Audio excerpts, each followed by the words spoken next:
1, 2, 3, go! Faster, faster! Hoping that wouldn't happen. Hey guys, we're live. You heard my ad. Hey, we're live now. Welcome to the NASCAR Weekly Podcast. Joined as always by the three other hosts here: Eric Eastep, Jarrett the Iceberg Lundberg, and Darian Gilliam, also known as Black Flags Matter. How we all doing? Good, man. Fantastic. Great. I'm doing good. I'm sorry. Mm-hmm. Well, thank you all for coming in. We've got a special podcast here tonight. As you can see, we've got the classic mayonnaise has returned here. We are going to be welcomed today by a special guest, former center from Duke University's football team, Zach Harmon, also a big NASCAR fan. He'll be joining us later. Last time he was here, well, we had a very memorable podcast with the mayonnaise here. So just a quick note, last time we had him, we had a little fun with Superchat. If we want to do that again, $100 Super Chat goal, not all at once, just collectively. $100, Danny B will eat some mayonnaise.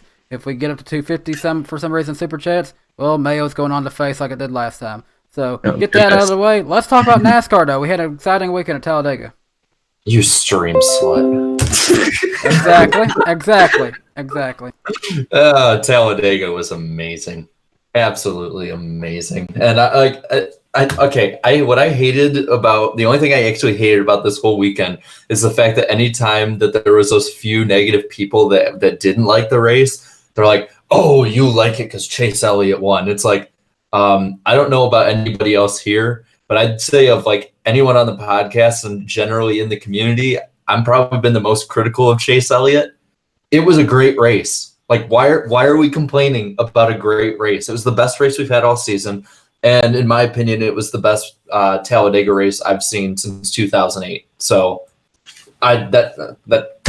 let's talk about it. I love it. Yeah, this race had so much, man. From Ty Dillon winning his second stage, Chase Elliott once again proving that he is now back on top to being the best Chevy driver in the field, and not to mention Chevy won, and if they didn't win, it would have been their longest streak without winning a race to begin the season since 1971. So I don't know, like the pack racing though, it eerily reminded me of early 2000s plate racing, man. Like the cars were they were easy to pass, and then they were going like 205 in practice as well. So in the draft, so they were going pretty fast. Saw a flip too, Kyle Larson flipped towards the end, and not to mention poor Kyle Larson, man. He's having a rough one. He's only 19 points ahead of Ty Dillon in the standings. It's been that bad. Now Ty Dillon's running better than last year, but still, Chip Ganassi, Germain Racing, he should be way up there. His season's not a lost cause though. He can easily get a win with this playoff system. He can easily score a win, and boom, his season's saved just like that. But Chase Elliott, he won the second stage in the race, and he stayed out of harm's way. And some other key underdogs here, Ryan Preece, who was my underdog and stuff, he ends up getting a top 5 finish, his second of the season, I believe. Brendan Gaughan scored a top 10 too, stayed out of trouble as well. And my winner Paul Menard, unfortunately he didn't win though. Unfortunately, he was really nowhere to be found really the whole race. So that's unfortunate. But for the most part, I'd give this race a solid 10 out of 10. I'll go that far. Best race so far of 2019. I will say this. Oh, I'm sorry. Oh no, it's your show. You're hosting. Go ahead, Dan. You got the Talladega shirt on. Exactly.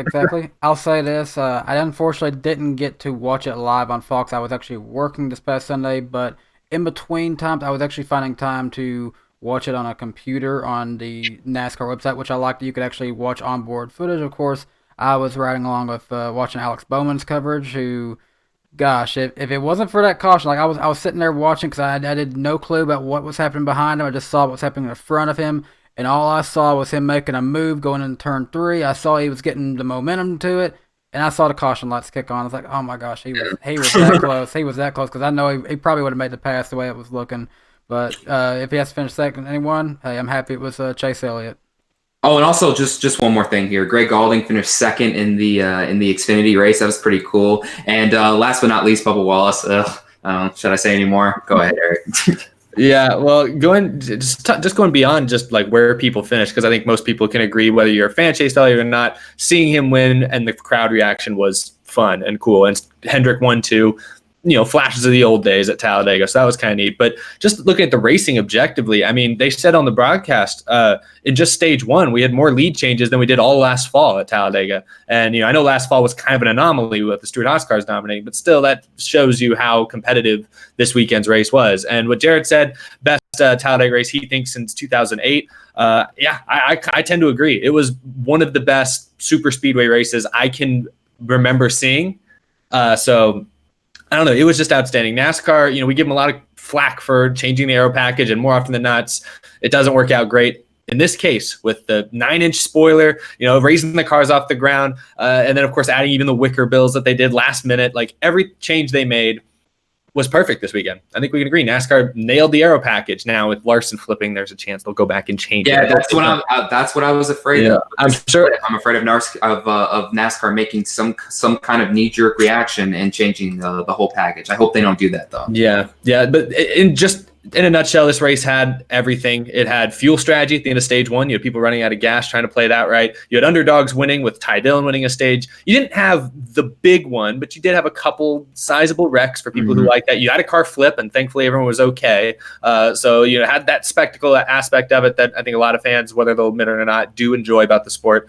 And then just the crowd reaction. When Chase Elliott won that race, nobody was filing out of the stands. They stayed through his burnouts. They stayed through the post-race interview, it looked like. And we just, you don't see that in typical races these days. Typically, race is over, people are kind of leaving. They're just, all right, yeah, race is over, got to beat traffic. Talladega wasn't like that. Maybe I know Talladega is a different culture, but I just think in general, this race felt like an early 2000s NASCAR race. And I can't think of the last time I really thought that about a NASCAR race. So that's pretty cool. That in a nutshell. Yeah.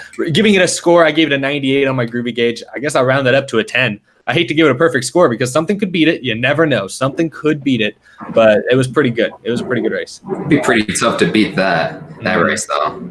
Yeah, it makes if they don't change the aero package too much, or at least to keep the general racing. Like the thing that I don't understand about changing it is once cars get above 160, 170, 180, and up to the 200 range, it's like either like you're not dangerous. It's dangerous, and you're never gonna fully get rid of that danger, but it's like cars will always find a way to fly. If you're telling me that whatever changes that they make to the aero package will change how a car reacts when it's like sideways or when it gets hit by another car in the corner, it's like there's no way you can fully get rid of that.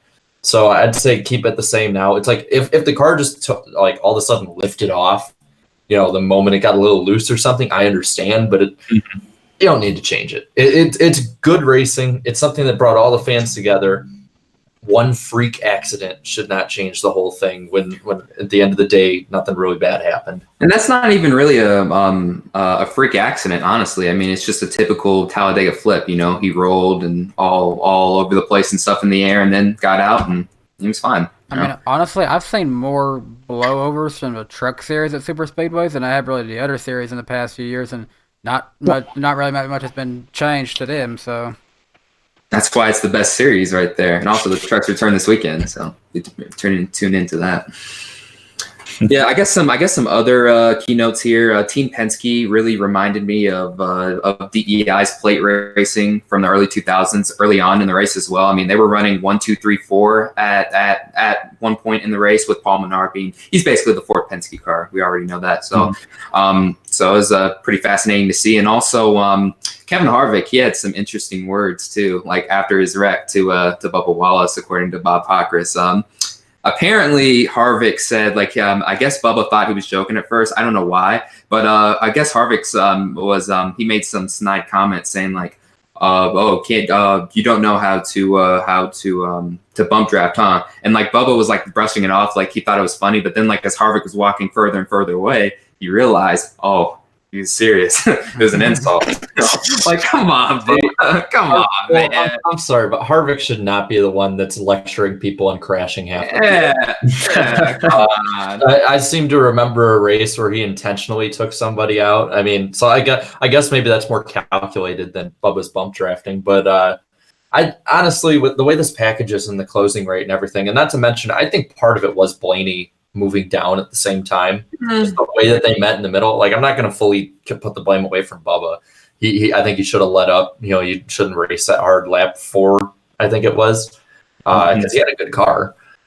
No, it was lap 13. 13, whatever. It was early. Yeah, very early. Every lap is lap 4 at Talladega until there's 20 to go. But I just think that it's Harvick being stressed, having a bad season, and I think I put in one of our group chats that my nickname for him was Craftsman, the official tool of NASCAR. So he get over it. It's Talladega. Like if you're not expecting to get wrecked at least half the time, what you must be new. Yeah. I don't think it's fair to jump all over Bubba for that. I mean, it was disappointing that took out a few heavyweights, including 2 Stewart-Haas cars. So I can understand a little bit of disappointment. But like in the same race, Eric Almirola tried to bump draft with was it Buescher, and that's what set off that other big wreck late. And it was just a little bump draft gone wrong. It's super slight to a whole nother level. It's okay. Dang. Oh my gosh. But that's what I'm saying. Like, we see that at least once per restrictor or per super speedway race. We see a bump drafting gone wrong. Daytona last year Austin Dillon bumped Almirola, wrecked him. It looked like a clean bump draft at first, hit him a little awkward, wrecks him. It's just Kevin Harvick. It's not if you expect him to say anything nice and constructive to young drivers, no, you're talking about the wrong guy. Kevin Harvick. If you talk about a young driver, it's always negative. It's always condescending. That's just Kevin Harvick. Well, him and his owner, Tony Stewart, as well. Yeah, Tony. Yeah, recently. 2 birds of a feather, however that goes. I think we're forgetting the true victim in this is the Busch Beers guy that only got to see Harvick out there. Oh, yeah, that's right. Poor guy. Yeah, they cut to him that one time after the wreck, and he just gave that sad look into the camera with a little thumbs up, and I was like, It's not thumbs up, buddy. It's not thumbs up. He's out. Oh, man. I got to say, though, I mean, it didn't hurt my feelings that much to see that really bad plaid paint scheme not have to race the whole time. I hope I won't say I actively hope for drivers to crash, but if that happens when he's in the millennial car, I won't have hurt feelings. No, if Harvick's in that freaking millennial car, I hope he fails to qualify if possible. I'm sorry. I feel like that one should run at like the night race at Daytona, but I don't know why. I think it should never run. Have it run at Bristol. That'd be perfect. Have it run at like Kentucky, like the least watched race. Or Indianapolis, something like that. No, have it run at the Fall Richmond race. That's usually that would be the lowest watch race of the year. That way we don't have to be embarrassed explaining it to our friends. Yeah. Oh yeah, look at that! Look, I saw on Twitter there's a millennial car that looks nothing like anything that would like speak to me. Yeah, yeah, that's basically NASCAR. Yeah, reaching for that's more Busch Beer. That's Busch Beer. Thinking that they were relevant past 1986. Yeah. Oh, I'm just fiery tonight. I love it. Yeah. What else we got? We got plenty to talk about. What else we got? Next. What'd y'all think of Keselowski's little 180 onto pit road? That was kind of a fun highlight. An unexpected highlight. That was dope. And what was even better was the crowd reaction as soon as he turned back around, and all that stuff. I love that.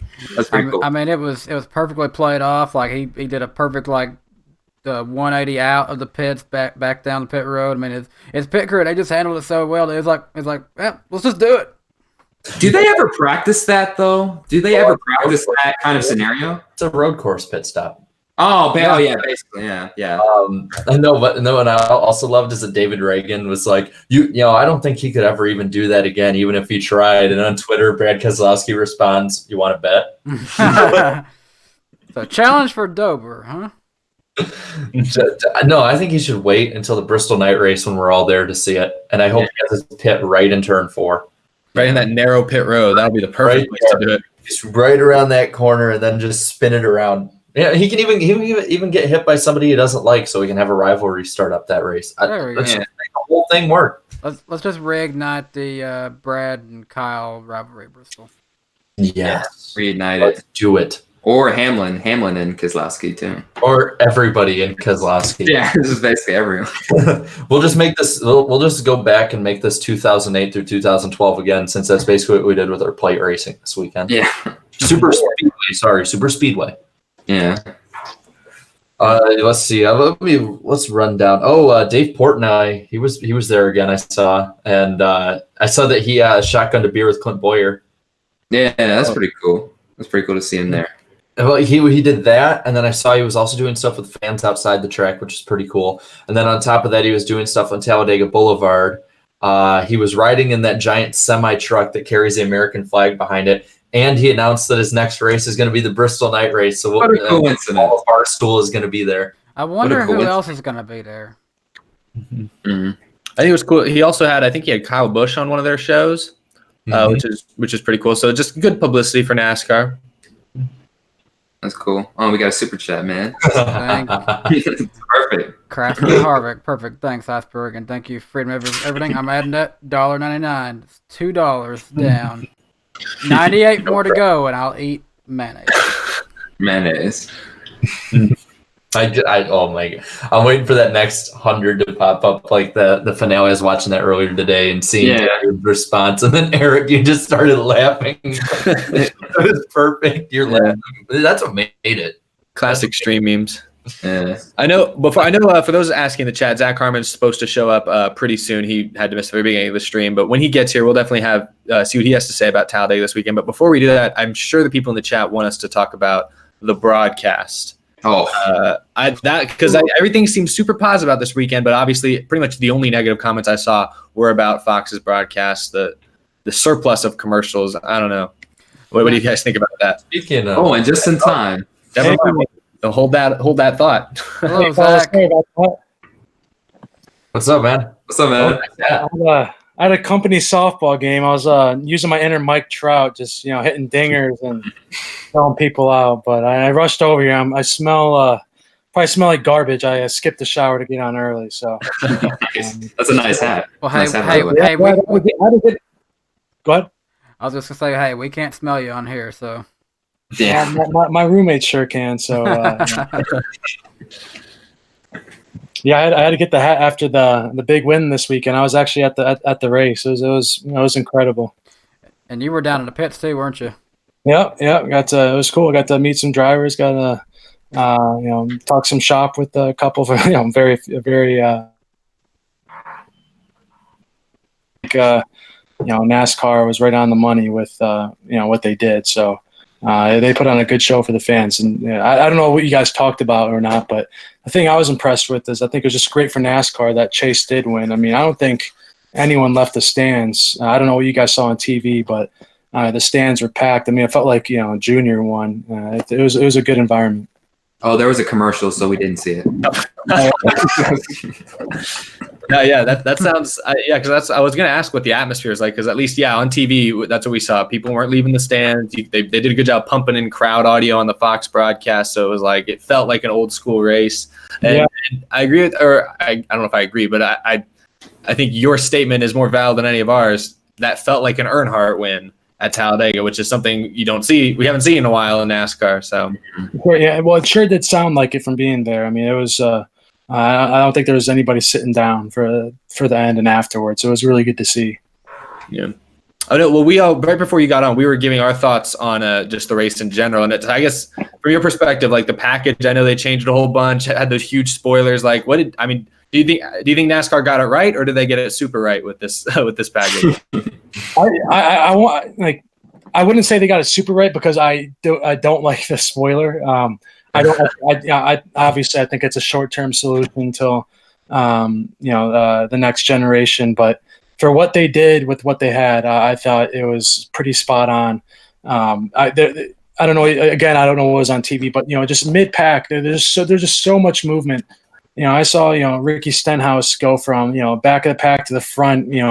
Every couple of laps. I mean, I think it was nice to see guys could be aggressive with runs and take some chances, get shuffled back, but they could make their way up there if they were aggressive. And I also liked, I think last fall you saw all the Fords, I guess Stewart-Haas in general, stick together and kind of caused a kind of boring race, but for whatever reason it was, the manufacturers and the teams they played a really good team race, but it didn't sacrifice the racing, and it was really nice to see. I think they were pretty spot on with what they had.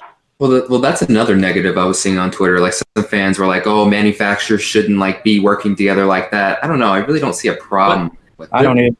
There were 3 guys, one from each manufacturer that I remember that like they would just put that to the wind if it meant they got the lead. And it was Kyle Busch, Joey Logano, and Kurt Busch. Like those 3 would dump anybody if it meant they could get to the lead. And that's what I like because they were like the wild cards thrown in. I mean, Kurt Busch would dump his brother. Yeah, I saw that. I'm like, oh, Thanksgiving is going to be fun at the Busch household this year.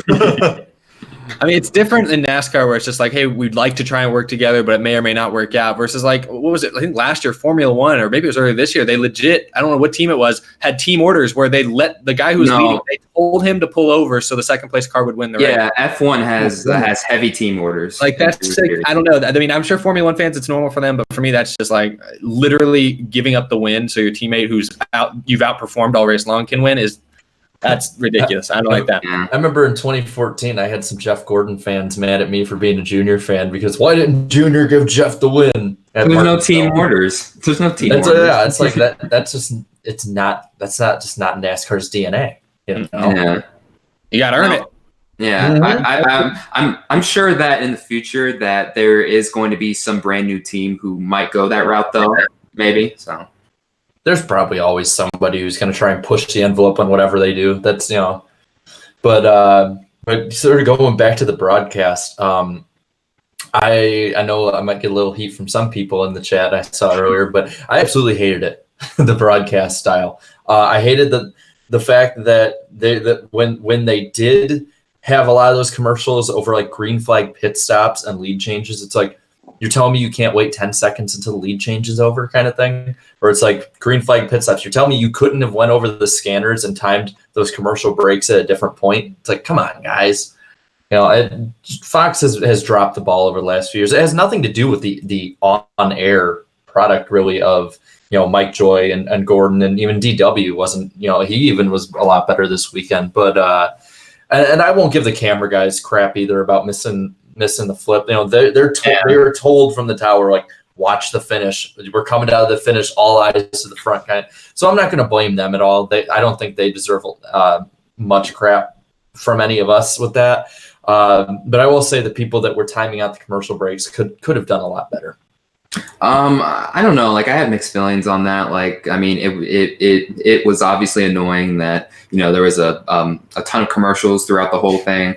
But then at the same time, I'm like, well, at least these companies are, they're at least paying, Fox, to broadcast, to advertise on their channel and stuff during the race and stuff. It means that, there is some interest in the sport. Like, hey, let's get our brand out there. But I think someone crunched the numbers, and this was the most, this Talladega race had the most commercials since, I want to say 2015, 2016, around there. So I don't know. The one because it's Avery, I think, on Twitter had done that. No, it went back to 2015, but over 25% of the race that was under green flag was under commercial.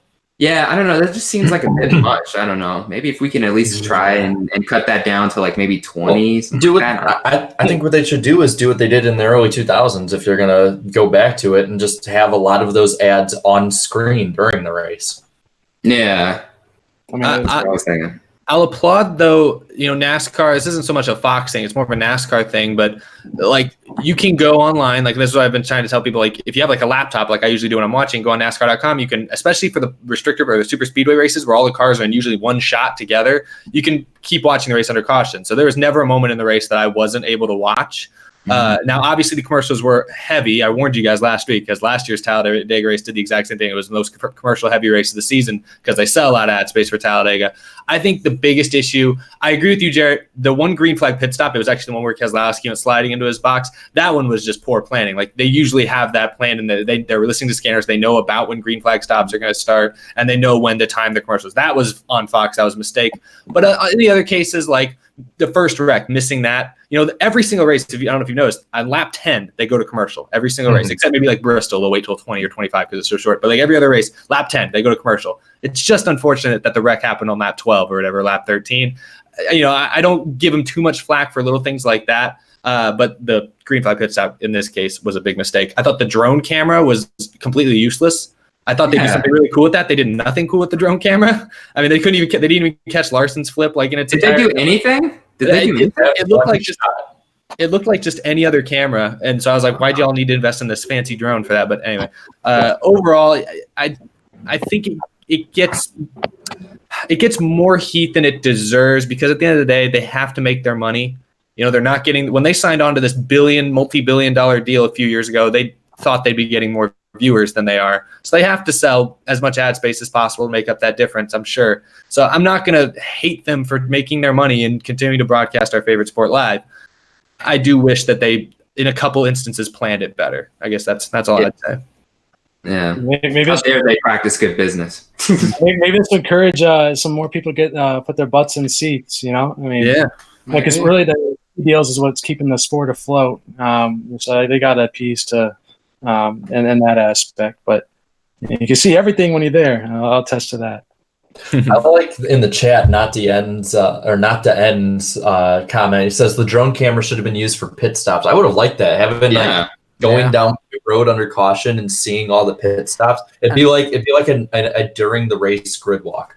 And I feel like that's a relatively safe place that you could fly it to, but I don't know, maybe not. You would hurt people if it like lost connection. Oh yeah, that'd be horrible. Real quick, I'm hating to interrupt here, but we did have 2 more super chats come in. One from Tyler Johnson. He donated $5 to the cause. He mentioned Austin Wayne Self being reinstated, but I think we touched on that a little bit earlier. And then there was another one come in for $2 from the Buck Nutify. I saw some mayo stuff. Yeah, the Buck Nutify. he told me to drink a cup of mayo. I haven't even got a price for that. $300. I'll drink a cup of mayo, I guess. What'd you do for last year? Nothing. Hey, this is worth a lot now these days, Zach. So I mean, the price has gone up. I mean, it looks like you got it prepared right in front of you. It's enticing. Exactly. It's a carrot on a stick for the people in the chat. So I'm adding that $300 if for any weird reason we hit that. I'll drink a cup of mayonnaise. Did we have like a bigger one earlier? Because Carnation says we had a $41 donation and No, I did not. No. I did not see that one. I would have seen it. I'm about to say, just was a little odd. One thing I did see that was really cool was online. They said I think 190,000 people went from Friday through Sunday to the race. Yes, that's awesome. Yeah, it's pretty epic. I mean, that's a big milestone for especially these days. Yeah, I mean, just seeing that, and like, I would love if next year, because I know it's been going up in viewership in recent years again. If it could hit that 200,000 mark, like the old days used to in the early 2000s, late 90s, that would be a huge statement to like the spectacle that is Talladega. Mm-hmm.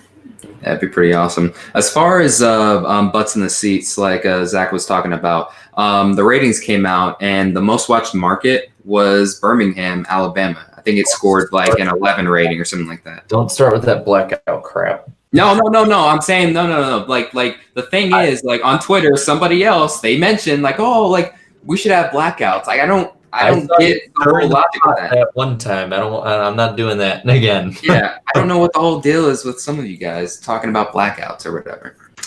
But no, we shouldn't have that. Mm-hmm. Let's see. Let me read down the list a little more as we keep going about that. Zach, I gotta ask, were you there? Were you there on Saturday? Yeah. So how was it seeing the dude get catfished? Oh my God! It was so obvious. It was like almost set up.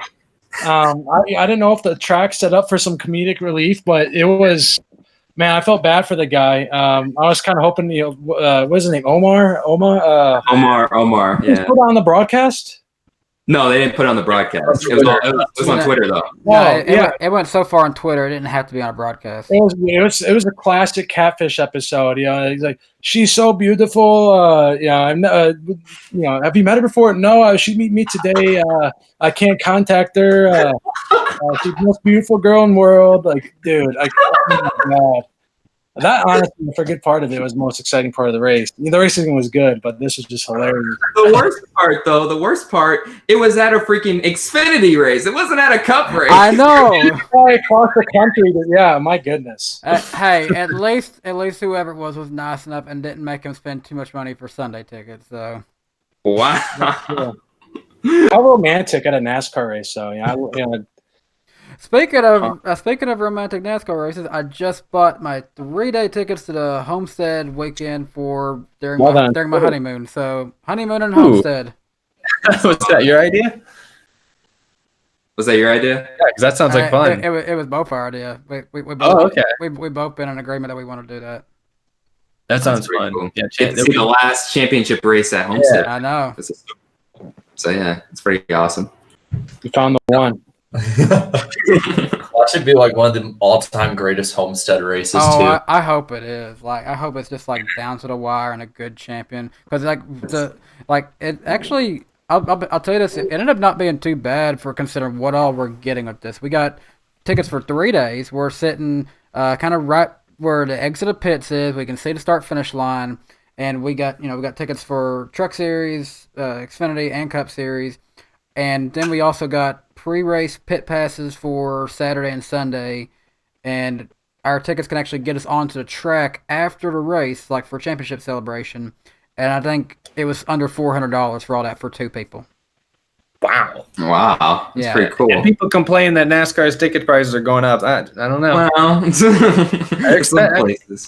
I mean, this deal, it lowered everything because I looked at everything broke down, and the Truck Series was $10 a person. So I mean, it was a good value. Dang, $10. Someone said in the chat, Danny, you sure you're not going to get catfish there? I don't know. I mean, I hope Chloe was in the room with you when you got the tickets. Right? No, but yeah, she was. What made it worse? I mean, the guy had the flowers and everything and all that. It just oh god, it was so bad. Oh yeah. What's next on the agenda? Well, where do we go from here? We've basically beaten the Talladega. Was great for the most part.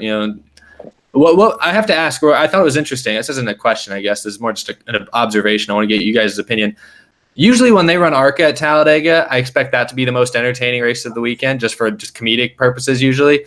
That was a snooze fest compared to Cup and Xfinity. Was anybody else surprised by that? No, actually. And here's what I'll say to this. ARCA for the last 3 or 4 years has been one of the most boring series to watch whenever they go on a track bigger than a mile. Yeah. It's seriously one of the most the bigger the track, the more boring it gets. I swear. Daytona at the beginning of this year, I thought was pretty entertaining. Granted, good ones at plate races. Okay, yeah. But it's it just. Grant Ulrich in the chat says it's a Gen 6. I think it's ever since they've changed to the Gen 6 body away from the old Gen 4 ones, it just has not been the same. Nobody has ARCA brakes anymore. Yeah, or maybe the drivers know what they're doing now in that series. Maybe that's good one. They finally know what they're doing. But yeah, I tuned in beginning on lap 18. I was like, "Where's the freaking Rex? This isn't ARCA. This is I tuned in halfway through the race, and I'm like, "Wow, Natalie Decker's still last." Yeah, she had an engine problem. I think I don't know, but that's she was running. She was only laps down. Yeah, she was bad. That was pretty bad. But she's the real deal, guys. Remember? Yeah, good one, Darren.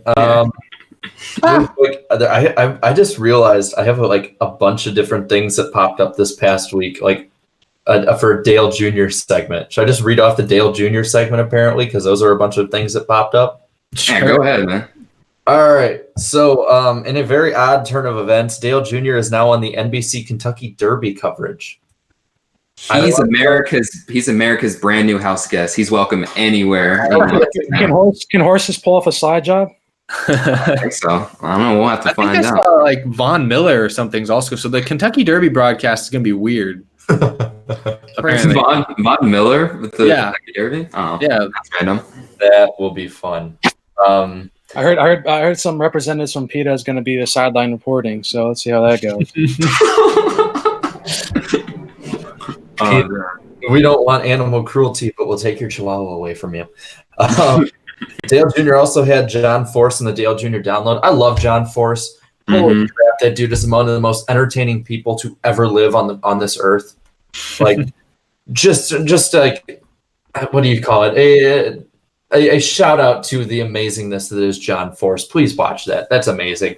Let's see. Dale Jr. also announced his throwback 1975 World 600 Dale Sr. throwback, so that's pretty awesome. And then the one that shocked me, because I saw it on Sunday in the chat, apparently Dale Jr. had skin cancer removed from his neck. And I'm wondering if that was like left or happened due to the burns he had in 2004. Yeah, I was thinking the same thing as well. I saw that on Sunday night after the race and stuff, and I was like, wow, like that was a surprise. That was the world's best kept secret, I guess. I'd say Nobody knew. I'd say that could be a possibility. And real quick, appreciate the $2 from C. Costain, and he said thanks for the hashtag Charlotte Strong, means a lot. Absolutely, we hate to hear what happened. Yeah, and I'm so epic 8 review in the chat says have John Force part of the podcast. I can't speak. I'm daring to becoming you. I would love that. I would totally love to have John Force on. Like, he would make all of us look like we're asleep because he'd just be like, "Hey, look over there! Hey, look over there! Hey, what's going on here?" So yeah, honestly, let's have John Force on the podcast. I'm completely fine with that. that'd be pretty awesome. World. We could just step back and just let him do his thing. Yeah, I don't even gotta say nothing. You just talk the whole time. Let's see. Is there anything else from Talladega? Oh, one thing. We sort of touched on it earlier, but what do you guys think? How much do you think NASCAR is going to change the package once they get to Daytona because of the Larson wreck? They'll probably change a little bit of it. I wouldn't say a whole lot, but I mean, just knowing NASCAR's reactions from past years to like certain events, they're going to probably make some sort of knee-jerk reaction, and they're probably going to like maybe, I don't know, like I wouldn't be surprised if they ended up taking away maybe a little more horsepower, something like that. I don't know, like, reducing the speed a little bit, something like that. I'm looking at the chat, and Evan Nikolai, I think, says get Dale Jr. on the podcast. Hey, he's got an Ask Dale Jr. segment live. Everybody ask him there. Yeah, that's the point. Yeah, you guys ask if Junior wants to come on the NASCAR Weekly podcast sometime. That'd be pretty awesome. Tell him. If you all flood enough, he has to answer, right? I mean, shoot, what incarnation asked him if he liked potatoes? So, I mean, anything's possible. Right. Yeah. I, as far as the package goes, I think they won't make any major changes to it. And I don't think they'll do anything with the horsepower because I think, like we've kind of discussed, anytime the cars get over 130, 140 miles an hour, chances of it taking off, flipping become more likely. So I don't think you can't slow the cars down that much. They're still going to be close to around 200 miles an hour. If anything, it'll be something like on the body itself, like the way they have roof flaps and stuff. But I don't think they really will. I think when they go back and look at the replay, they'll see that part of why he probably took off, similar to what happened to Kenseth in 2016. It was mainly due to contact that bent up part of the sheet metal on like the right front, or I think in Larson's case it was the left front, and that's ultimately where the car lifted off. I think they'll look at that, and I don't think they'll overreact to it too much. Now, I don't know. They'll probably start the weekend, though, at Daytona with the wicker bills as opposed to bringing it in kind of last minute. But we'll see. Maybe they'll adjust on that a little bit for whatever reason, because Daytona is technically a little different than Talladega. It's shorter, it's a little narrower, so I don't know, slightly less banking. So we'll see. But I don't think, a lot of people are worried they'll make big changes. I don't think they will, but obviously I could be wrong. Zach, what do you think? I don't think so either. I agree with Eric. I think the same thing could happen with DiBurrito on that pretty hard lick. I think it's just happenstance. Every time I think about them changing something due to a wreck, I just think back about Austin Dillon. If that man was able to survive in 2015, is really. I mean, obviously you don't want to be complacent, but I hope they don't. I doubt they will. Yeah, that's the thing. I'm all for safety. I don't want drivers to get hurt, and I don't want cars flipping over every week. But it's like at the same time, these cars are the safest they've ever been, and we've seen in past how NASCAR has kind of prioritized safety over performance or over their actual racing, and it's just sometimes it doesn't always work out for them. So I'm glad Larson was okay. If Larson had gotten hurt in that, I'd be saying a different thing. I think NASCAR would definitely have made a change, whether it was a correct change or not. I think they would have. I don't know. I'm glad everyone's was safe. Nobody was significantly injured or anything in any of those wrecks. It's just like, you mentioned Austin Dillon. He survives that. He like literally just walked away and was like perfectly looking fine after that. It's like, how? Okay, and what more can you possibly do? You can't govern every aspect and protect the drivers from every single type of wreck there is. I think it's pretty redundant. I will say something I did notice on the backstretch. I noticed this back in 2016 when Kenseth flipped back there. Is they got to have a better infield fencing on the backstretch. Like those fences, they look like the way that fences used to look, like all around the track back in the early 2000s before they had it where it arced over the track. I think that's like, if they're going to change something, have that be the change. Because honestly, like there's nothing you really can do to the cars anymore at that speed that's going to stop a flip from eventually happening. But you can always fix the stuff on the track, whether it's more safer barrier on the inside, whether it's more better fencing on the inside, stronger fencing, whether it's eliminating those stupid divots in the walls that always end up in a car somehow finding it. Like just stuff around the track, I think at this point is what you can focus on, because the cars at this point, unless it's a complete freak accident that nobody can foresee, are pretty bulletproof. Right. What about having some grass back on the backstretch? I mean, that'll slow the cars down a little bit, don't you think? If they spin through them or whatnot. Also slide them. I thought that had the opposite effect due to Kyle Busch. I thought that was a big reason why NASCAR took a lot of grass out of their. Yeah.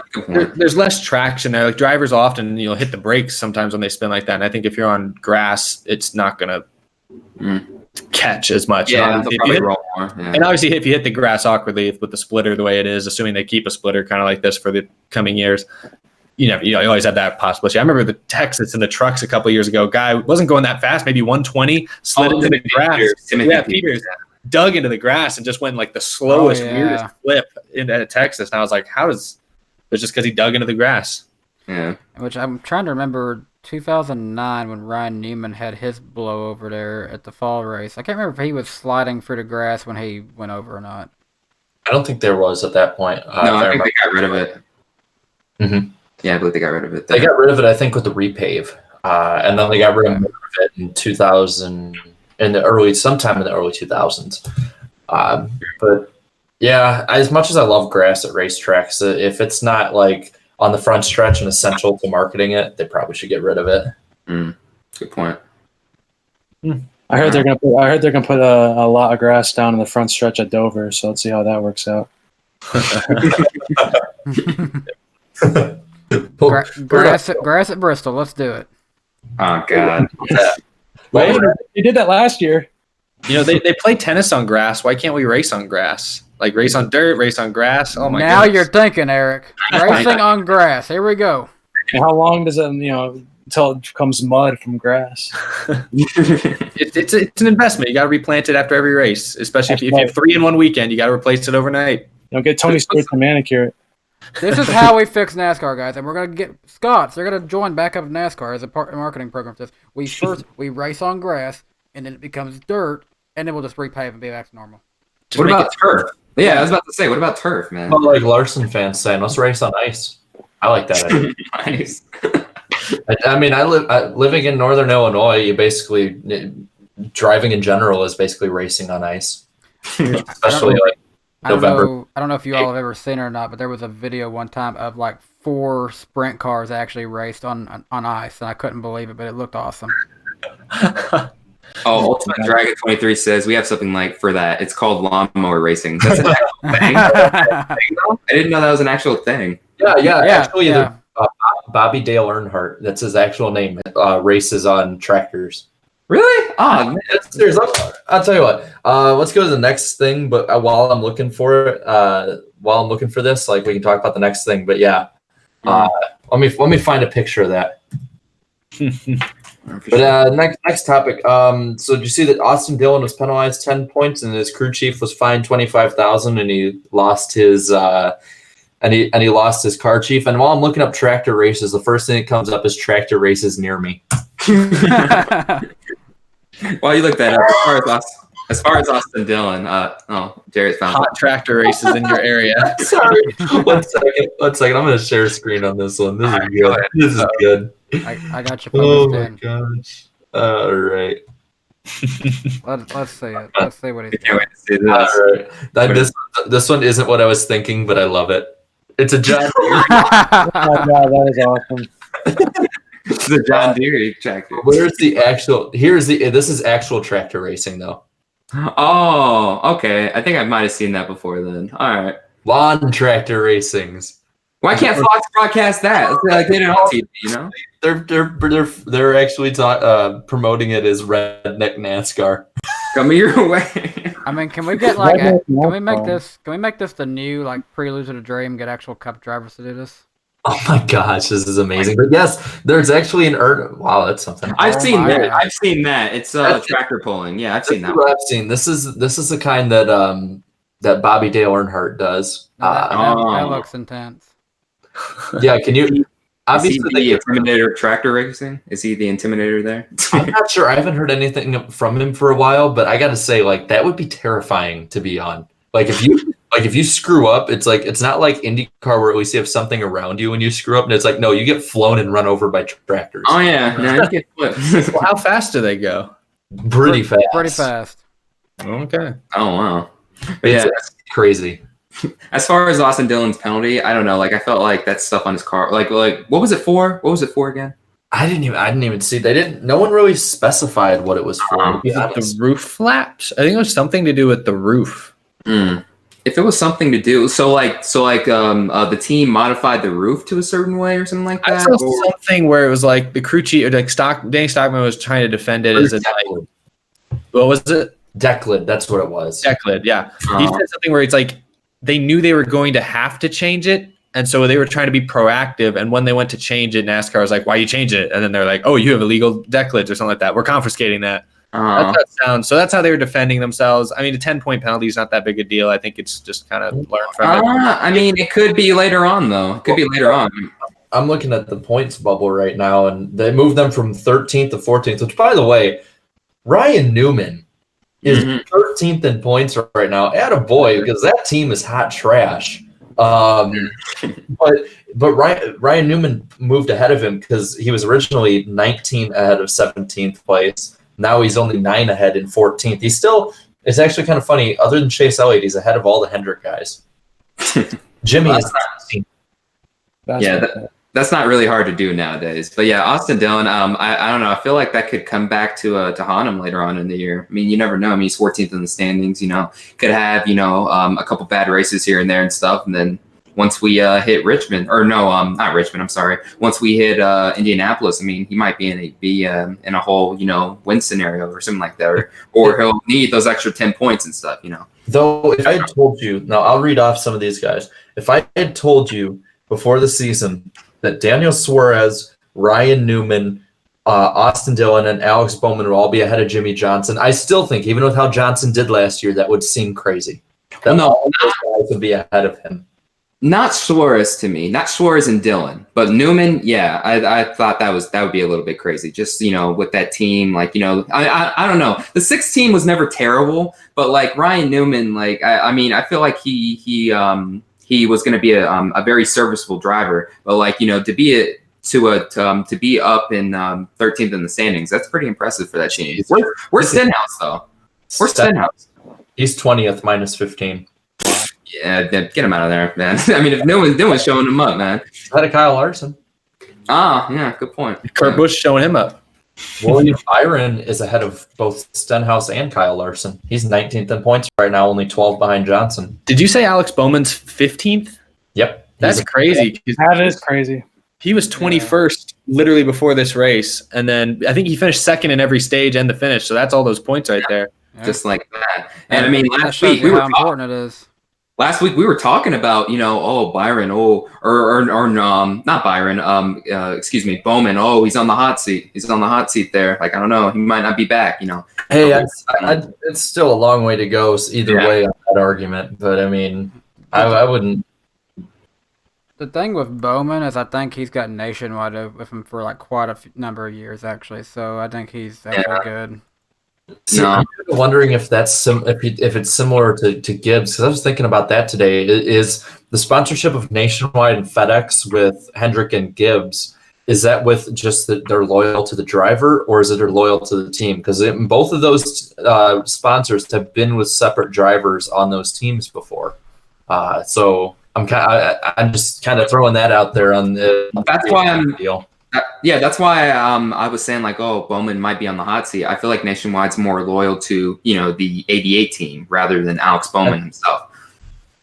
Yeah, I would agree. I think they could put anybody in that 88 car 2 years ago, and Nationwide would have stuck with them for at least one more year. Yeah, probably. They might have gravitated and liked Alex Bowman. I'll be quite honest, I don't really know why. I mean, you go from Dale Jr., who's a massive marketing tool, to Alex Bowman, who I've not seen in a single Nationwide commercial. I'm not sure why, but I've seen more Peyton Manning Nationwide commercials than Alex Bowman commercials in the last 2 years. So I've never seen an Alex Bowman commercial ever. I think it's because like, and even if I have seen one, I think Dale's had to be like there with him. Too. Yeah. When they did the paint scheme reveal at the beginning of the year, Dale Jr. was the one right there with them. Like it was Dale Jr. kind of in front with Bowman kind of like his Robin, He's like, hey, remember this kid? I said he can drive. Yeah.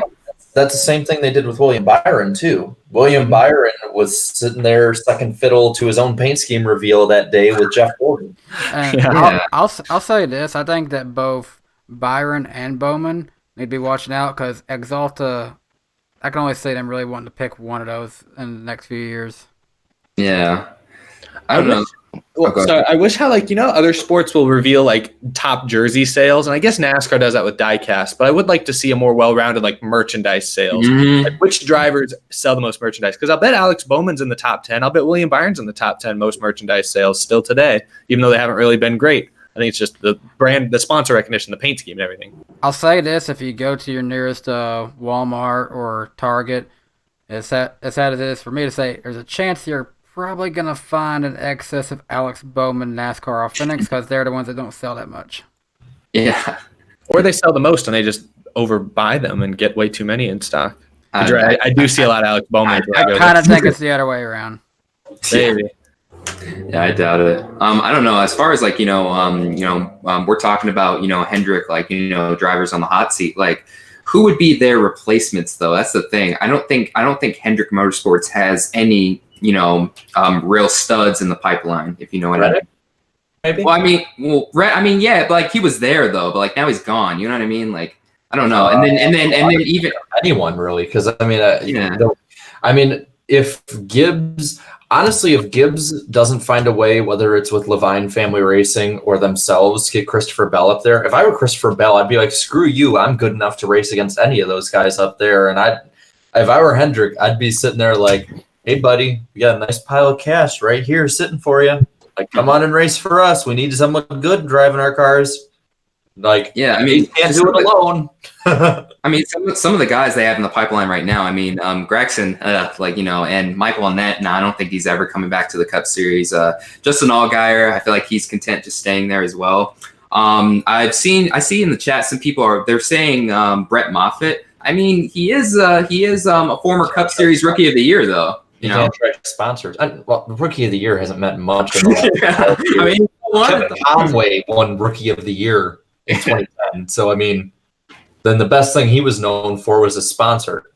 Moffitt, he was a good replacement in 2015 for Michael Waltrip in some races. Yeah, but that's the thing. Yeah, you can't get any sponsorships. And as far as Tyler Reddick, even when he was with Junior Motorsports, outside of like 2 or 3 races, he really didn't do anything either. So. Yeah, I'm not sure. I don't know. I feel like RCR has more of has more prospects in the pipeline than Hendrick does. And I feel like that's saying a lot. The 2 other cars though are going to be filled for the foreseeable future, no matter what the results are, though. Yeah. So there's not much room for people to go up unless they add cars. Yeah, good point. Yeah. Andy Lally was Rookie of the Year in 2011. No. Oh wait, he was? No, he wasn't. I think it was Stephen Light, wasn't he? Or no, that's 2012, I think. But we can't even remember. That shows how great I can't rookie classes were in the last 10 years. Yeah, I can't remember. But as far as speaking of Tyler Reddick, he's going to be making his second Cup Series, he's going to be making his second Cup Series start of the season next week at Kansas. So that's pretty cool. Good to see him up there. Yeah, Tyler Reddick's a lot of people gave him crap after he won the championship last year. Like, oh, he didn't deserve it. He wasn't that competitive all of the year, except for like Daytona and then Homestead, obviously. But he's like out to prove everyone wrong this year. Did you guys know he's the points leader? Yeah, he's the points leader. He's pissed. And he just won at Talladega, and he's with RCR, which I think most of us would say is at the best is equal to Junior Motorsports. I don't know if it's better, but it's definitely not like it's not much better. It's equal probably. And he's out here won Talladega. I don't know. I think Tyler Reddick deserves some credit for that because I think a lot of people kind of discounted his championship. He's out to win another one. Oh yeah, he's driving pissed off, man. I mean, myself and others included, we were like, oh, like typical playoffs, like he doesn't really deserve it and stuff. But he won it though. But like in all reality, he really didn't earn it. Like let's say a Daniel Hemrick would have, in a whole consistent points system, So he's out to prove something. And like outside of Talladega, for the most part, he's been running solidly inside the top 5. Even when they raced here in Las Vegas, he was battling Kyle Busch for a brief period there, and also at Atlanta for a moment too. So he's got something to prove, man. I wouldn't be surprised if RCR announces next year, the 31's coming back with Reddick driving full time. That'd be pretty cool. Add another car in the field. Really quick. Going off one last story from Talladega. So Kyle Busch, holy crap, he's been consistent. He's in 10 races scored 10 top 10s. Like, what do y'all think of that? Because I'd say that's pretty good. That's championship level. Should we be surprised at this point? I mean, well, I am because it's Talladega though. It's Talladega.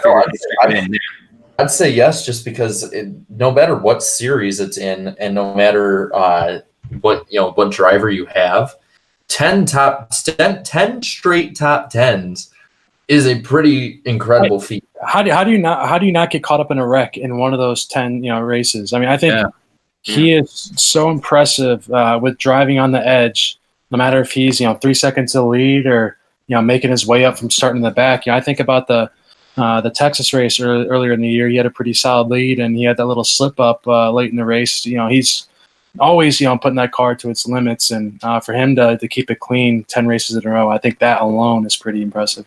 Shoot, Bristol, he did wreck in the first lap, and he still won it. Yeah, he won it. Yeah, what's happening to him. Yeah, that's the thing. It's like, and he's even tried to kill himself with some penalties. It feels like every other week he's got a speeding penalty or something that forces him to the back, and he's still just Denny Hamlin's been rubbing off on him a little too much.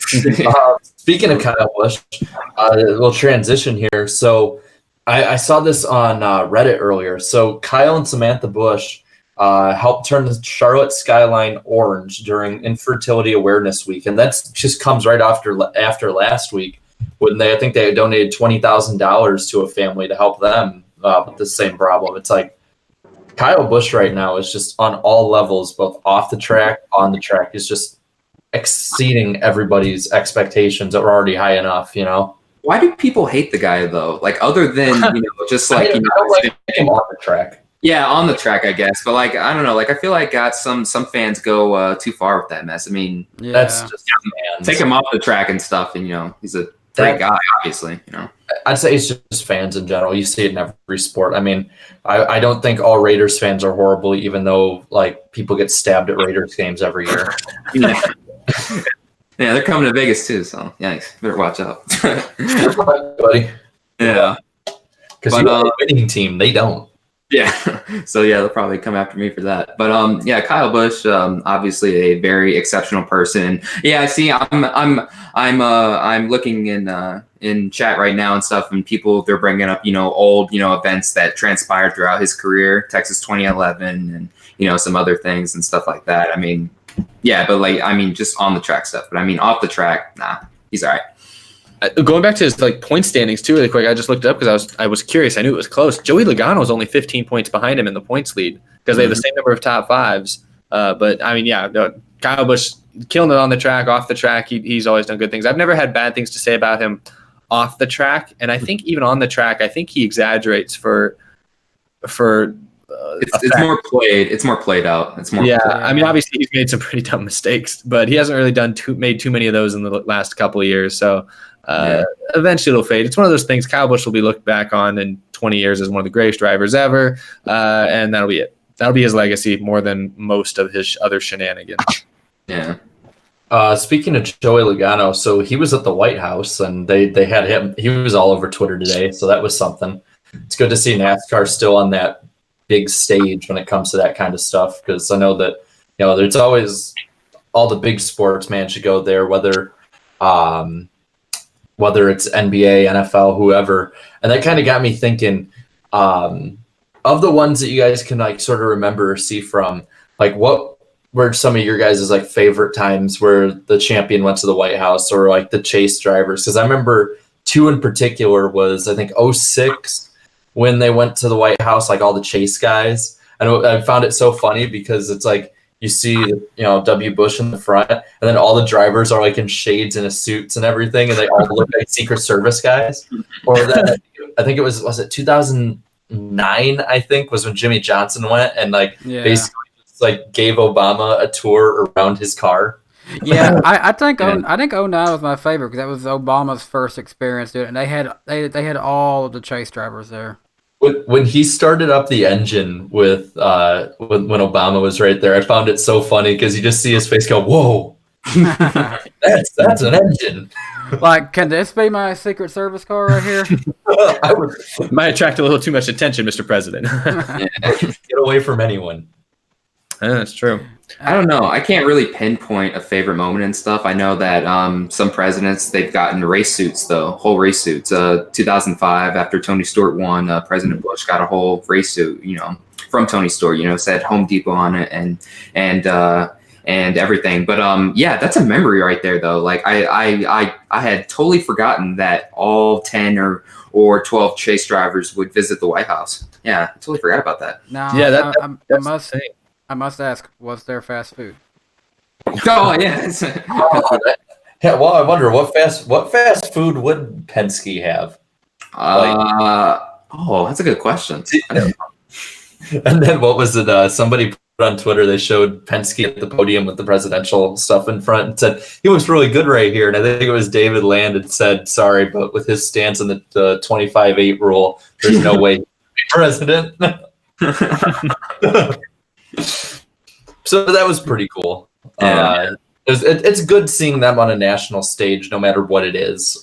Yeah, as long as it's good. I mean, it's one of those things. Like, they used to have the chase. I think you guys bring it up. I almost forgot. They did used to have playoff guys all go to the White House.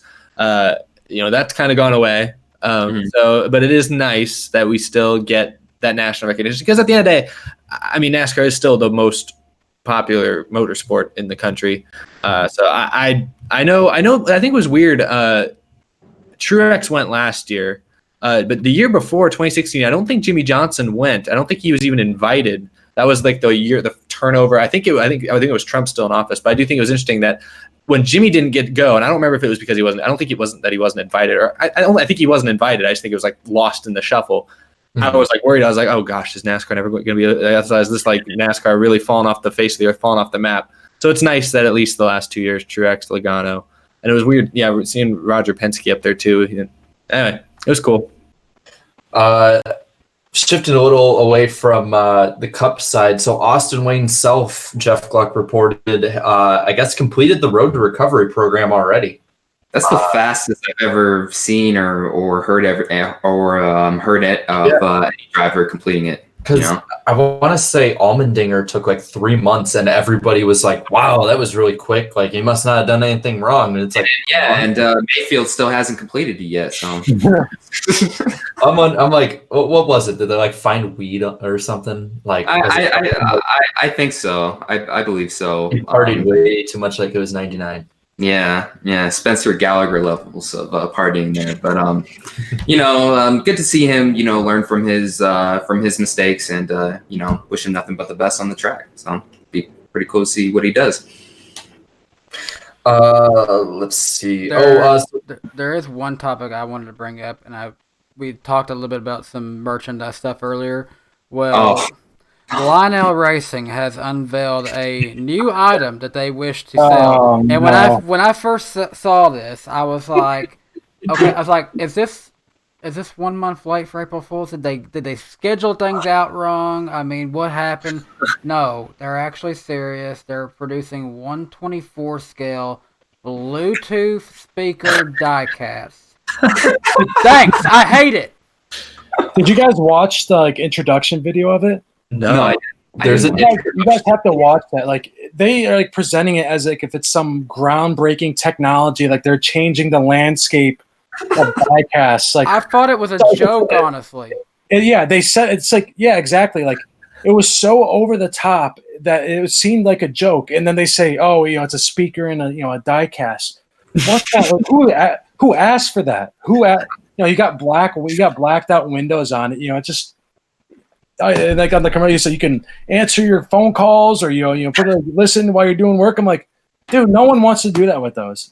Yeah. Here was people at Lionel. Bluetooth speaker. What if it was a diecast?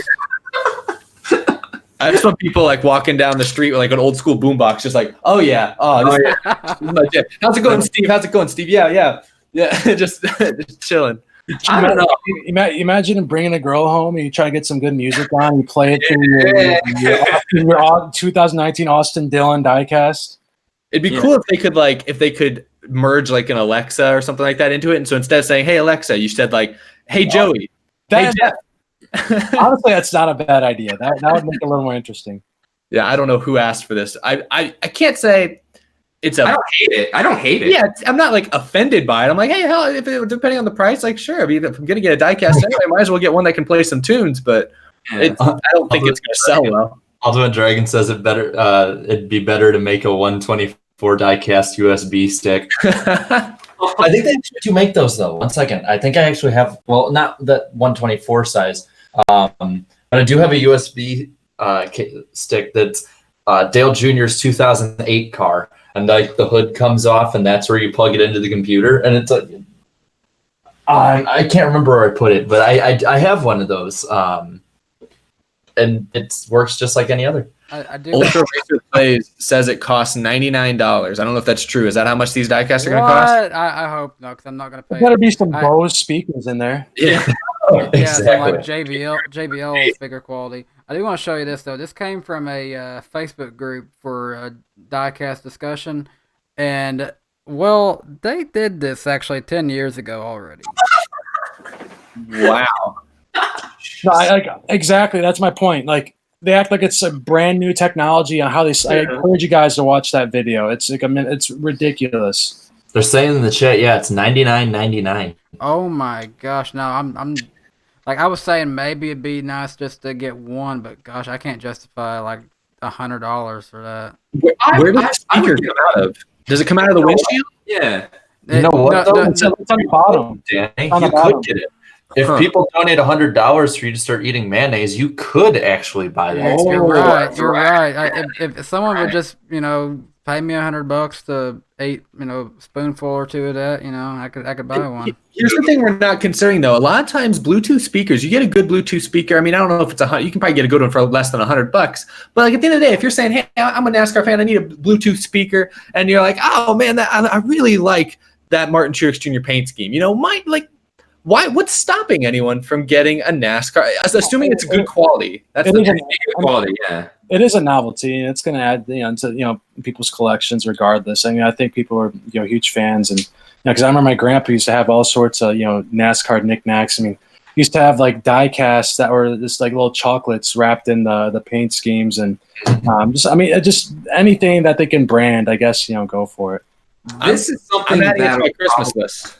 Yeah, this is something that'll probably grow on me in the coming months because I still use a Bluetooth and stuff like that, and I don't know, as long as the diecast quality remains the same, I'd buy it. It does not. I'm just saying, I've seen these. They do not look like they're the same quality.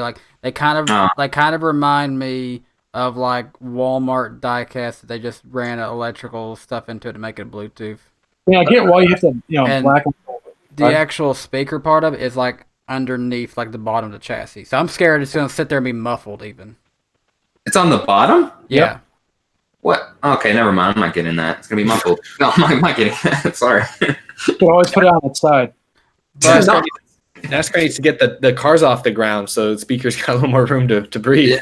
Yeah, you're going to be flipping your cars just in order to hear your sound. So, I mean, Yeah. Also, I do want to say thank you for the $2 Flying Gator. He says it's for the Bluetooth speaker fund. Really quick, we only have a few more stories or little things here to touch on. So, little thing that I think everyone would like, the Get Hard from an Ard meme has been pretty big in the community for the last few years. Well, you can vote for Paul Menard's throwback scheme at Kentucky, of all places, for Quaker State. I believe it's on Quaker State's website. Let me look it up really quick. It automatically loses points because it's Kentucky. I'm sorry. It's actually on their Facebook page, and I think you can do like hashtag the name of the three they're referring back to. My personal favorite was the IndyCar scheme, actually. That was just the full-on green one, right? Yes, and it had the yellow and red stripes. I personally like it because I think it fits for Quaker State, but at the same time, I think it fits for Menards and like their branding too. Yeah, the chat's saying, why Kentucky? Why Kentucky of all places? Well, because it's Quaker State. Yeah, it's the Quaker State 400 guys. That's why. I hate that track. Unfortunately. Oh yeah, Hamlin Fanatics is yeah. There it is. Yeah, for some reason it wouldn't pop up for me, but yeah, paints. Yeah, I'll be completely honest. I like more simple paint schemes. Like some big ones with all the stuff all over the place can be pretty cool. But if it's just one solid color with a little bit of a secondary color, that's my favorite kind of paint scheme. Don't have to go elaborate. You can always go pretty simple, and I'll like it. Like William Byron's this past week. I mean, I thought that was really clean. Yeah, that's a clean scheme. Let's see. Also, for Slinger National News, Daniel Hemrick is going to be there this year, joining Matt Kenseth. So, the more I hear about it, the more and more people have talked to me, and the more and more I hear people that are going there. Like, man, I should probably drive up there. Yeah. I'm going to be there, and I'm still hoping Eric Jones decides to go. Somebody asked him on like Instagram if he was going to go, and he said maybe. So that'd be cool. And then I think Cody might be going too. Cody H Gaming, because I know he lives up in Cheddarland up there, up north. Hey, you guys could go do a little mini YouTuber meetup, huh? That'd be pretty cool. Just a little prelude to Bristol. It'll be the Bristol prequel. Yeah, the Bristol. But so that should be pretty cool. And then do they put the Slinger Nationals online? Do you have to pay for it, or is there any stream of it? They do. I'm assuming they do. Is it on? Yeah. Is it on that? What is it? Speed 51 or something like that? I have no idea. I don't know. It could be on Speed 51 or like Lucas Oil Racing TV, .com, something like that. One of those. And I see the Stoneheads have entered the chat. If only the people would watch the backgrounds of some of us and see there's been a Stonehead the whole time. And the Cubs are winning 11-0. Yes, I know that's not NASCAR news, but I'll say that. But going back to NASCAR news, a little more substantive story. I butchered that name. So Jeff Gluck reported that it's confirmed NASCAR is going back to single car qualifying except at the road courses. Yay. The road courses make sense because it's just so long. Yeah. And what was it? I think Radman said if we want to quote Dr. Strange, it was the only option. Yeah. I mean, they should have done this from, the very beginning of the season. I mean, just with this package, you have to use the draft and all that stuff. And, it was, I mean, obviously, like Eric was alluding to a few weeks back, it's not going to be entertaining, but it's the right thing to do. It'll be entertaining at some tracks. I do think it's interesting that they are getting rid of it also for short tracks. Originally, I was thinking, I think we all thought it was like, maybe they'll just do it for the 1.5 miles and stuff, or the 2 miles, that type of thing. But they're also doing it for like the Bristols, the Martinsvilles, the Richmonds, the short tracks are doing it too. I think that's a little interesting, and I actually do think the short tracks will still be entertaining. I never meant that short track racing isn't entertaining to some people. It's just much less entertaining, to me personally. At least most tracks are, especially with this package. We're just going to see them run flat out at Texas and Kansas and stuff. And that's not going to be fun. But I do think it's interesting that they went only with they went with both intermediates and short tracks. I don't know. Would you guys have wanted group the reason they did it? They said was because, and I thought this was interesting. I think it was Steve Miller, I believe, or no, who was it? Scott Miller. That's the name of the guy. I forget his name. He said, he felt like if they tried to mix it up and do like single car at some tracks, group at other tracks, it'd be too confusing for the fans. And I thought that was an interesting quote because I don't know. I think a lot of times, I don't know. I think NASCAR fans claim that the rules are too confusing often, and I think now it's caused NASCAR to dumb things down to an extent I don't think is necessary. Like NASCAR fans quite often say that the playoffs are too complicated, and I'm like, it's not that complicated. I'll say, so it's like, I'll say my part. I'll say my part of it. It's because I've watched a lot of single car qualifying runs at Bristol before in the past few years, and honestly, I always liked it because I like the fact that I could get a chance to see every single driver, like get a chance to properly see their car that they're running. And what I like about that is that it's good for in terms of marketing because even then when we're showing qualifying on TV, well, if in the middle of group qualifying, you don't see everyone out there. And going back to this, hey, you're the guys who are in the back. That still gives their sponsor a chance to be seen. Well, that's why new sponsors would come into the sport. That's one of the reasons. It's like, hey, we're not gonna we're not gonna run up front, right away, but we'll get some TV time during qualifying, during single runs and stuff. So I don't understand the reasoning for the group qualifying to begin with. Trying to make it more exciting for more people to tune in. I don't think no matter what you did, you strap rockets on the cars for qualifying. I don't think the casual fan is going to tune in and watch qualifying. I think regardless, it's going to be the hardcore fans. If it's group qualifying or single car qualifying, are the only ones tuning in anyway. So why not do what's right for the sport? Right. I'm on that same page there, and I'm one of the few people. I think I'm the only person on the main panel here who I've hated group qualifying from the start. I don't think I've watched qualifying in a long time, just because it's just not my cup of tea. I've been on the ship for a long time that I just want to watch. If I want to watch qualifying, it's just to set the field. I don't need it to have fabricated drama with it, And so for me, I love it. And if they're going to keep the same kind of package next year, then they're probably going to keep single car qualifying at least another year. And that's what I'm happy with. So that's good to hear. By the way, guys, we have 162 people watching, only 87 likes. Make sure to lick the like button, guys. We haven't said that all show. Oh yeah, lick like button. Seeing how I don't think we have any other stories really coming up except for our picks. Yeah, it's been a pretty slow week. The past couple of weeks, it has. It's really been. That's why we got to spice up with some mayo, Danny. Oh yeah, there we go. Give the people what they want. Yeah. Got to donate the money first, guys. Come on. Everyone donated $1. I mean, that. Someone donate $100. Here. I'll tell you what. I got some mayo in my fridge. If someone donates $100 right now, I'll do it with Danny. How's that sound? Goodness. I don't have any mayo in my fridge, so I'm just putting that out there right now. It ain't happening. See, I feel so bad for the SoundCloud listeners because they're going to hear what Darian said, and if they hear it out of context, that's just so wrong. Oh, well. Sorry, I had to make the joke.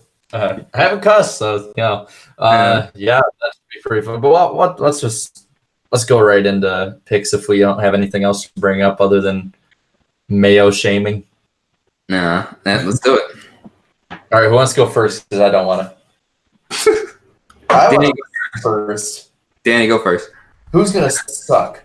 Yep, we're at Dover this week. Who's going to suck? Who is going to suck at Dover? Thing is, I don't really know who's insanely bad here. Oh, I think a lot of drivers say they love this track. Yeah. That's the thing I always hear. I never heard anyone say, "Oh, I freaking hate Dover." Never heard that. I'll just say Bubba. Seems like a fair and easy pick. So. I'm gonna go with Jimmy Johnson here. I mean, just based off of last year. Last year, in the spring, still got a top 10, but he was so off of his game compared to 2 years past. And then the last fall Dover race, he doesn't even he starts the race 11 or 12 laps down because something broke on the bottom of his car, so couldn't even get going. So Jimmy Johnson, he's gonna suck. God, I forgot about that. Yeah, I hate to steal your pick, Darian, but I was going to go with Jimmy Johnson as well. Mainly just because when we think Dover, we think Jimmy Johnson's the greatest at Dover. Oh, my goodness. It's that's old Jimmy Johnson, boys. That's not current Jimmy Johnson. I don't expect at best maybe a 10th place finish from Jimmy. I don't think he's going to run in the top 10. I don't think he's going to contend for this win. I think I remember last year he kind of struggled out the gates again, and everyone was like, well, let's wait till we get to Dover. This will be when Jimmy turns it around, and then he ran just okay. Yeah. So I'm going to say this year he hasn't really run better. And in fact, the places he has run better has been the faster tracks like Daytona or Texas, where he ran pretty well. So I don't see it happening on the smaller tracks. I think Jimmy's going to be mediocre. See, I thought whoa kind of out there at first, but then I realized that even with how my picks year has gone, mine is way out there. It's because of how good he is. So my driver who I think is going to suck is actually really good at Dover, but because he sucked this year, Kyle Larson, I don't think he's going to have a good race. I don't. There's nothing that he's done this year has proven that he has either the speed or the luck to run well. His best finish all season is the 7th at Daytona. Well, That's it. remember the Atlanta race. He led a ton in that one. I was actually surprised he didn't win that one. He ain't finished though. Dang, he ain't finished, man. Got to finish the whole race. But yeah, he's had a bad season. And then some of his fans were like saying like, "Oh, this is the week he can turn the season around." I'm like, nah. He's gonna win at Dover. Like, okay. Watch he actually does now that we talked this about him. Yeah. It'll be interesting. Zach, who's your who's gonna suck pick? I was gonna say, I didn't want to be the 3P with Jimmy Johnson, but I'm gonna say Alex Bowman. I think he had a solid week last week, but I think he's gonna go back to his mediocre status, and That's fair. I think Hendrick in general is gonna struggle. Besides, obviously Chase, he'll be, I think, a top 10 car, but I don't see Bowman finishing anywhere near top 10. Unless we go Danny to dark horses. Okay, for dark horses for this one. Let's see. I got a good one.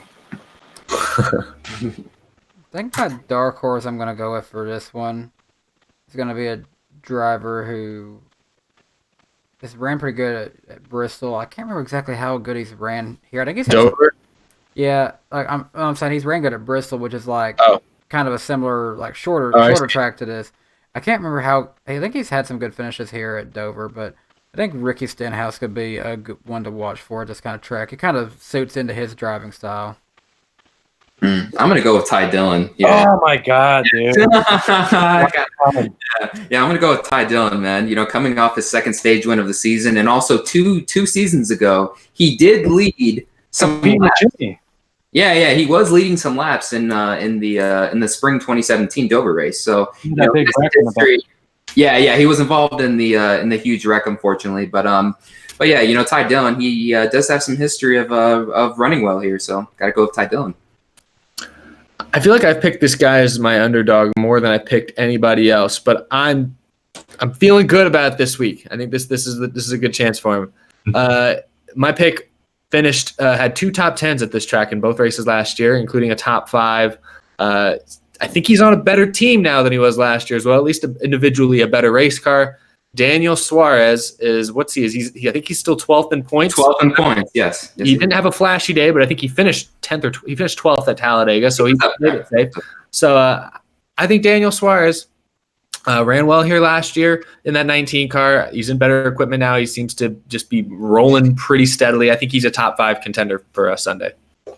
So for my dark horse pick is somebody who, based on how he's been this season, shouldn't be a dark horse pick, but I think anyway, with how his career at Dover has been, he's a dark horse. His career average in 37 races is 11 top 10s with a 17.9 average finish. He's run really well this season, and he was the only driver that finished top 5 in both races last year. I'm going with Kurt Busch. I think Kurt Busch is the dark horse this year, just for how he usually runs at this track, but this year seems to be sort of a return to form of old Kurt, or young Kurt Busch, I guess you would say. I'm gonna have to go Ty Dillon, even though it's a repeat. For the exact same reasons. Sorry, man. See, Kamikaze is somebody put his flipping over all the furniture in his house right now. Yeah, all those I just hope Ty doesn't let y'all down. Yeah, after Ty won the stage on Sunday, a lot of people were tweeting at Kamikaze there. I know, not a word. Yeah, like not a word. Like his mentions, they were blowing up. I think his mentions had like 99 or 100 mentions at one point, something like that. This was crazy. For the minute while we're talking about him, like his Nostradamus series is one of the funniest things I've ever watched. Yeah. And he's the only one that could do it. I just wanted to give him the love he deserves on that because that series is my favorite thing to watch. One of my favorite things to watch on YouTube all week. But It doesn't get talked about enough, honestly. You know? It's amazing. Yeah. Anyway, who's the wieners? Danny, who's gonna ween? Well, I'm actually going way opposite of you, and my pick to win is actually going to be Kyle Larson this weekend. Oh man, I'm just telling you, there's only so much that you can actually do before you just gotta silence everyone, and I think this is the perfect opportunity to do it. And we'll see. I'll admit he's a good pick. That's why I said it would be way out there for me to pick him to suck. All right, so for my pick, this guy dominated last fall's Dover race and then choked it in the final 10 laps. Eric Almirola is going to get his third career win and his second win over at Stort-Haas. I think last year he had led over 200 laps, but then the next week he was able to make up for it by scoring his second career win at Talladega. So I could see Eric Almirola pulling one off and getting Stort-Haas Racing their first win of 2019. All right, so I'm torn between two picks here, and I need some help here. I need anybody in the chat, big fans. What paint scheme is Chase Elliott driving this weekend? It's a new scheme. It's like some brand new scheme. I don't know. New scheme. Yeah. Okay. That confirms that Chase Elliott's my pick to win this weekend. He has a knack. He's got 4 career wins in 4 completely different paint schemes. He also won at Dover last fall, and he's coming off a win. And one thing we've noticed is he likes to he gets streaky. You know, when he got that first win at Watkins Glen, he then followed up with 2 more wins within like a month. So he got streaky. When he gets hot, he gets hot. Obviously, I know Talladega is a kind of its own thing, but maybe take that momentum. He's won at Dover recently.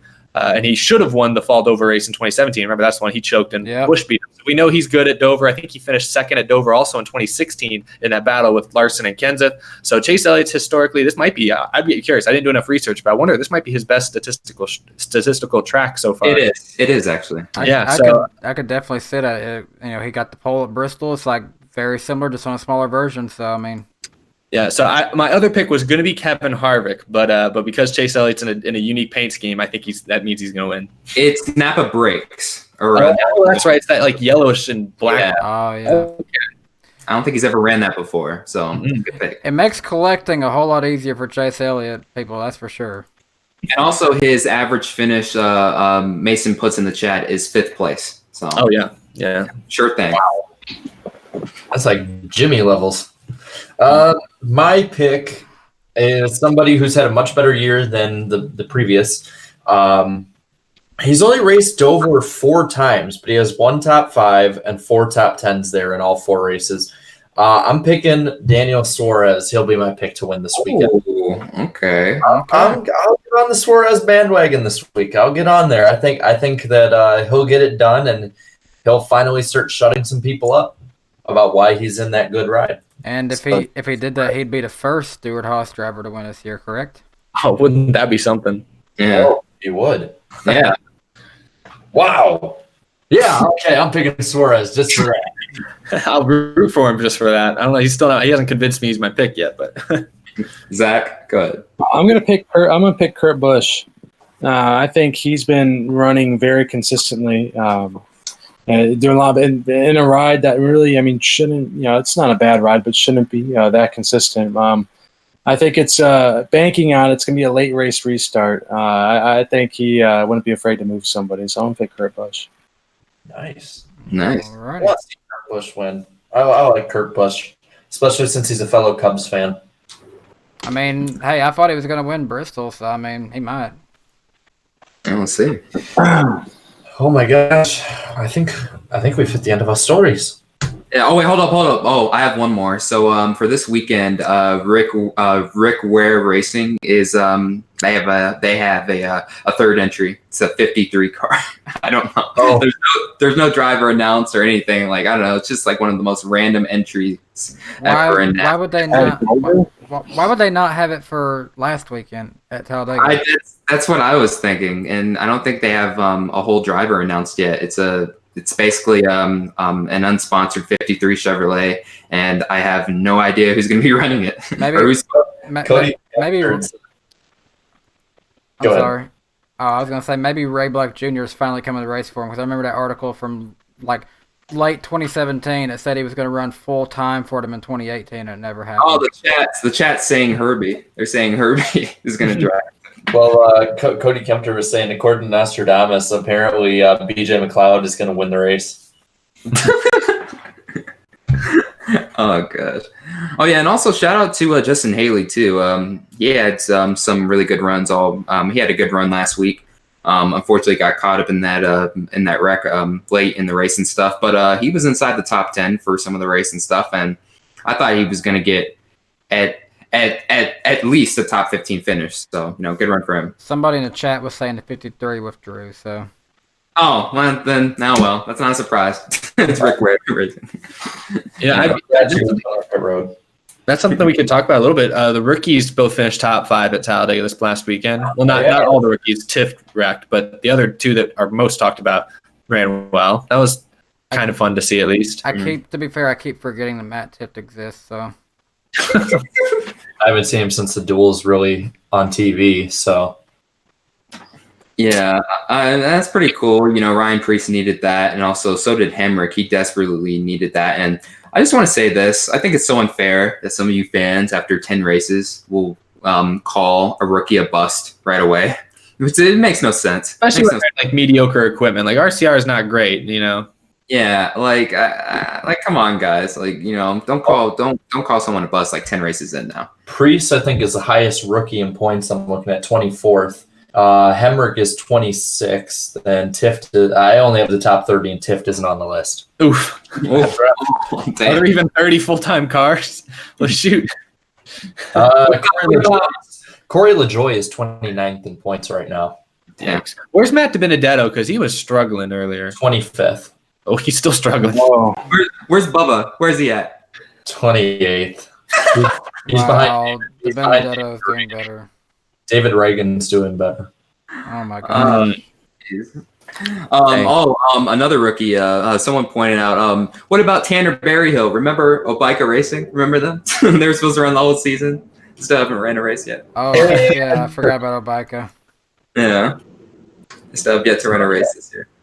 Let's see. Running down just the list. I'm trying to see if there's anyone really surprising we haven't talked about in points, but for the most part, other than those guys we talked about, I mean, Eric Jones is only 8 out, 18th.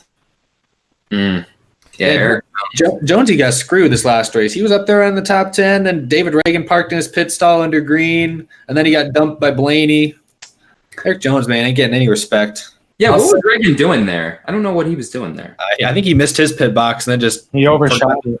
Yeah, he forgot that the guy behind him was coming into pit and was like, "Oh shoot!" Should have spanned in it. That he moved it. That's what I loved on TV. It was just like, get the hell out of my box kind of deal. I'll say when he spun and the caution didn't come out, if we're talking about like throwing back to old races and remembering them and stuff, like and how it's like mid 2000s, early 2000s races. That reminded me so much of the finish in 2003 where Johnson spun out and they didn't call the caution. It came to mind when I was watching. I'm like, wow, this literally is a back to form early 2000s Talladega race. Were you guys surprised to hear that when they threw the yellow? I initially thought on the last lap, and I think everyone thought it was for Larson and Earnhardt spinning, but it turns out it was actually because they then noticed that there was a huge chunk of debris by the start-finish line from Stenhouse's wreck. I don't know. Was that surprising to anyone? Steve O'Donnell said that, right? Yeah, he said that. Yeah. O'Donnell's mouth because he constantly has his foot in it. So, I mean, it's like a Talladega race. He's always got his foot down in his mouth.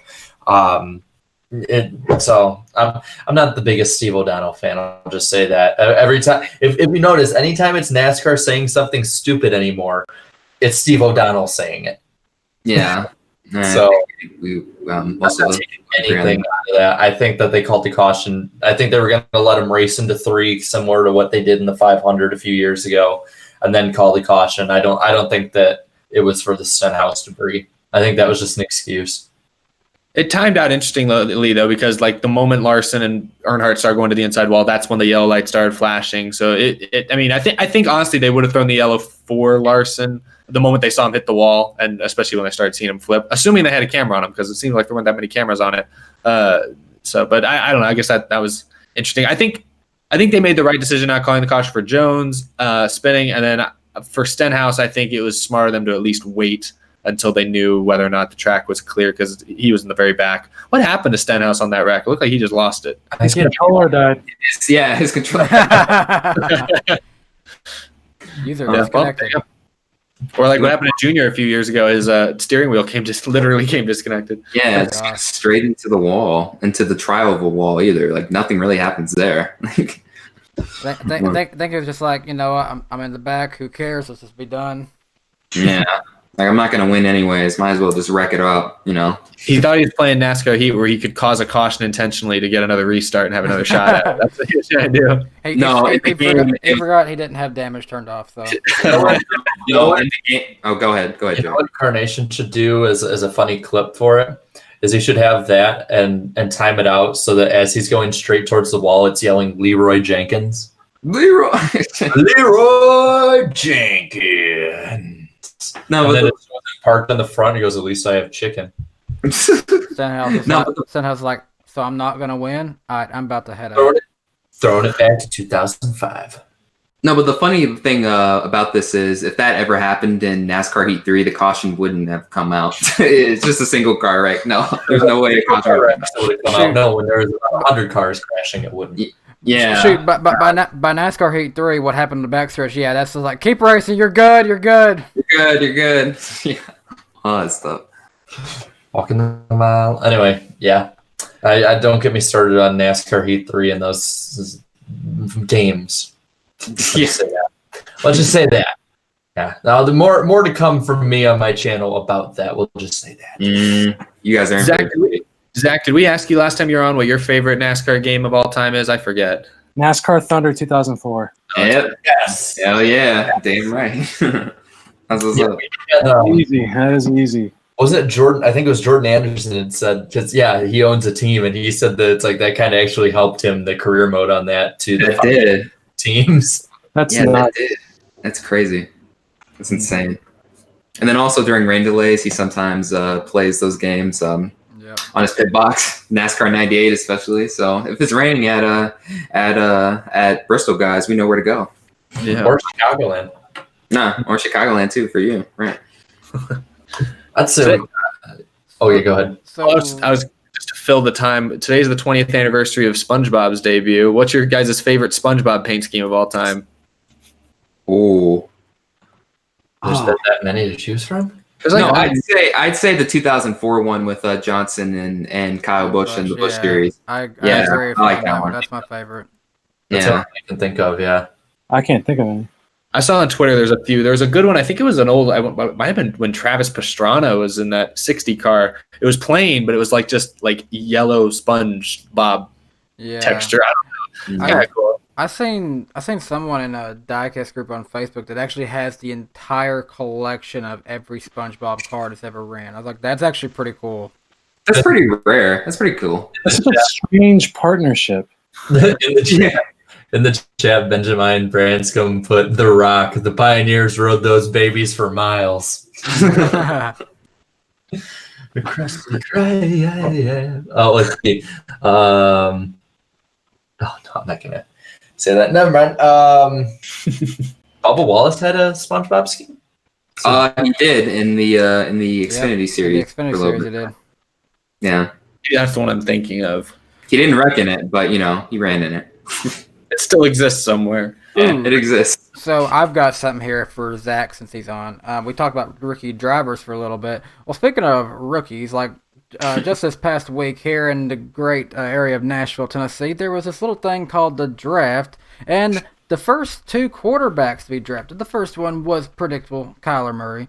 The second one, though, was a little guy from the wonderful school of Duke University. Who would have been his first line of defense at Duke? Zach, do you know this person?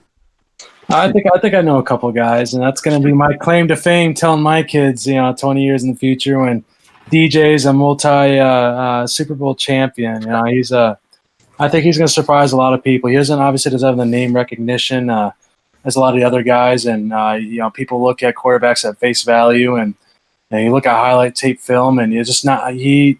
You know, a very smart, smart decision maker. I love my teammates, but we didn't have the talent like Dwayne Haskins or Kyler Murray did in our team, and DJ was a huge reason why we did as well as we did the past couple of years. And I think if any Giants fans out there, you know, give that man a chance. So quick anecdotal story, you know, about him, the type of guy he is. I texted him.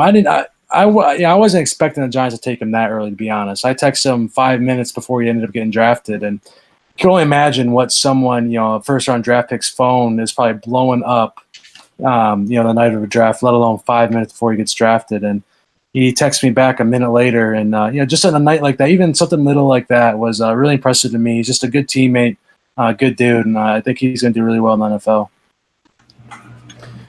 So Zach, you know, speaking of which, we was all hoping you'd end up going into the draft too, but you know, don't mind us asking, you know, just what happened in your rest of your football career. Yeah, so I came across some injury troubles the third game of the season. It was the last series when we beat Northwestern this year. I got my ankle rolled up on really bad. Missed 3 games, 3.5 games. And I needed a really, really strong year to even give myself a chance. I knew I was never going to get drafted, but I was always hoping, and I had a strong chance for, you know, an undrafted rookie deal. But I just didn't come back the same player. You know, I had to get an ankle tape done. I had to get then put my sock on, and then I had to get an ankle brace on, like a thick casted ankle brace, get that taped over my original ankle tape. And then I put my cleat on, and then I would have to get spatted. And it was just really heavy, really thick. It was hard. My footwork was awful. You know, so it was just it was a struggle. And I had a great internship here in Durham with Fidelity Investments, and I made some good relationships. And I had a job offer on the line, and so just kind of a life altering decision. I really hit a fork in the road, and I kind of looked at it as, you know, in 10 years, am I going to be more successful taking this job now in a great industry, you know, as starting at 22, or do I take a chance at the NFL, you know, say I make a team, you know, and all the way through the fall just to get cut, you know, I can't go crawling back. So, you know, yes, NFL is a once in a lifetime thing, but for my future success, I thought this is the best route for me personally. I can definitely appreciate that, you know. If this whole YouTube thing works out in 10 years for me, that'd be fantastic. But you know, at the same time, I've got a full-time career in car sales, so I mean, hey, sure. Amen, Toyota. You got to do what's best for you. Yeah, and this is why I think I appreciate that, and this is why I think it is. And you know, it's the first time since I've been 8 years old where I'm not my identity isn't based around being a football player. So it's tough, but it's been nice. I've lost 70 pounds since the fall, and so that's been a good aspect of it. But I don't miss it quite as much as I would have expected, surprisingly. Yeah, it's hard. It's actually hard for me to really notice at first, but I did kind of notice like you were a little bit lighter. So you know, that's awesome. That's crazy to believe that you lost 70 pounds though. Yeah, down to 240. The heaviest point in the season, I was about a little over 308. So it was quite a toll on the joints. My joints are thanking me right now. Well, that's great that you at least have another opportunity out there. I think that's cool to see. Yeah, I think I definitely would have pursued it, or I felt forced to pursue it if I didn't have an option. But this definitely kind of helped bridge the gap from transitioning from football. I got to ask in the background, what year, like, for the Bobby Labonte car is that? I got a ton of these. I got these are 2003.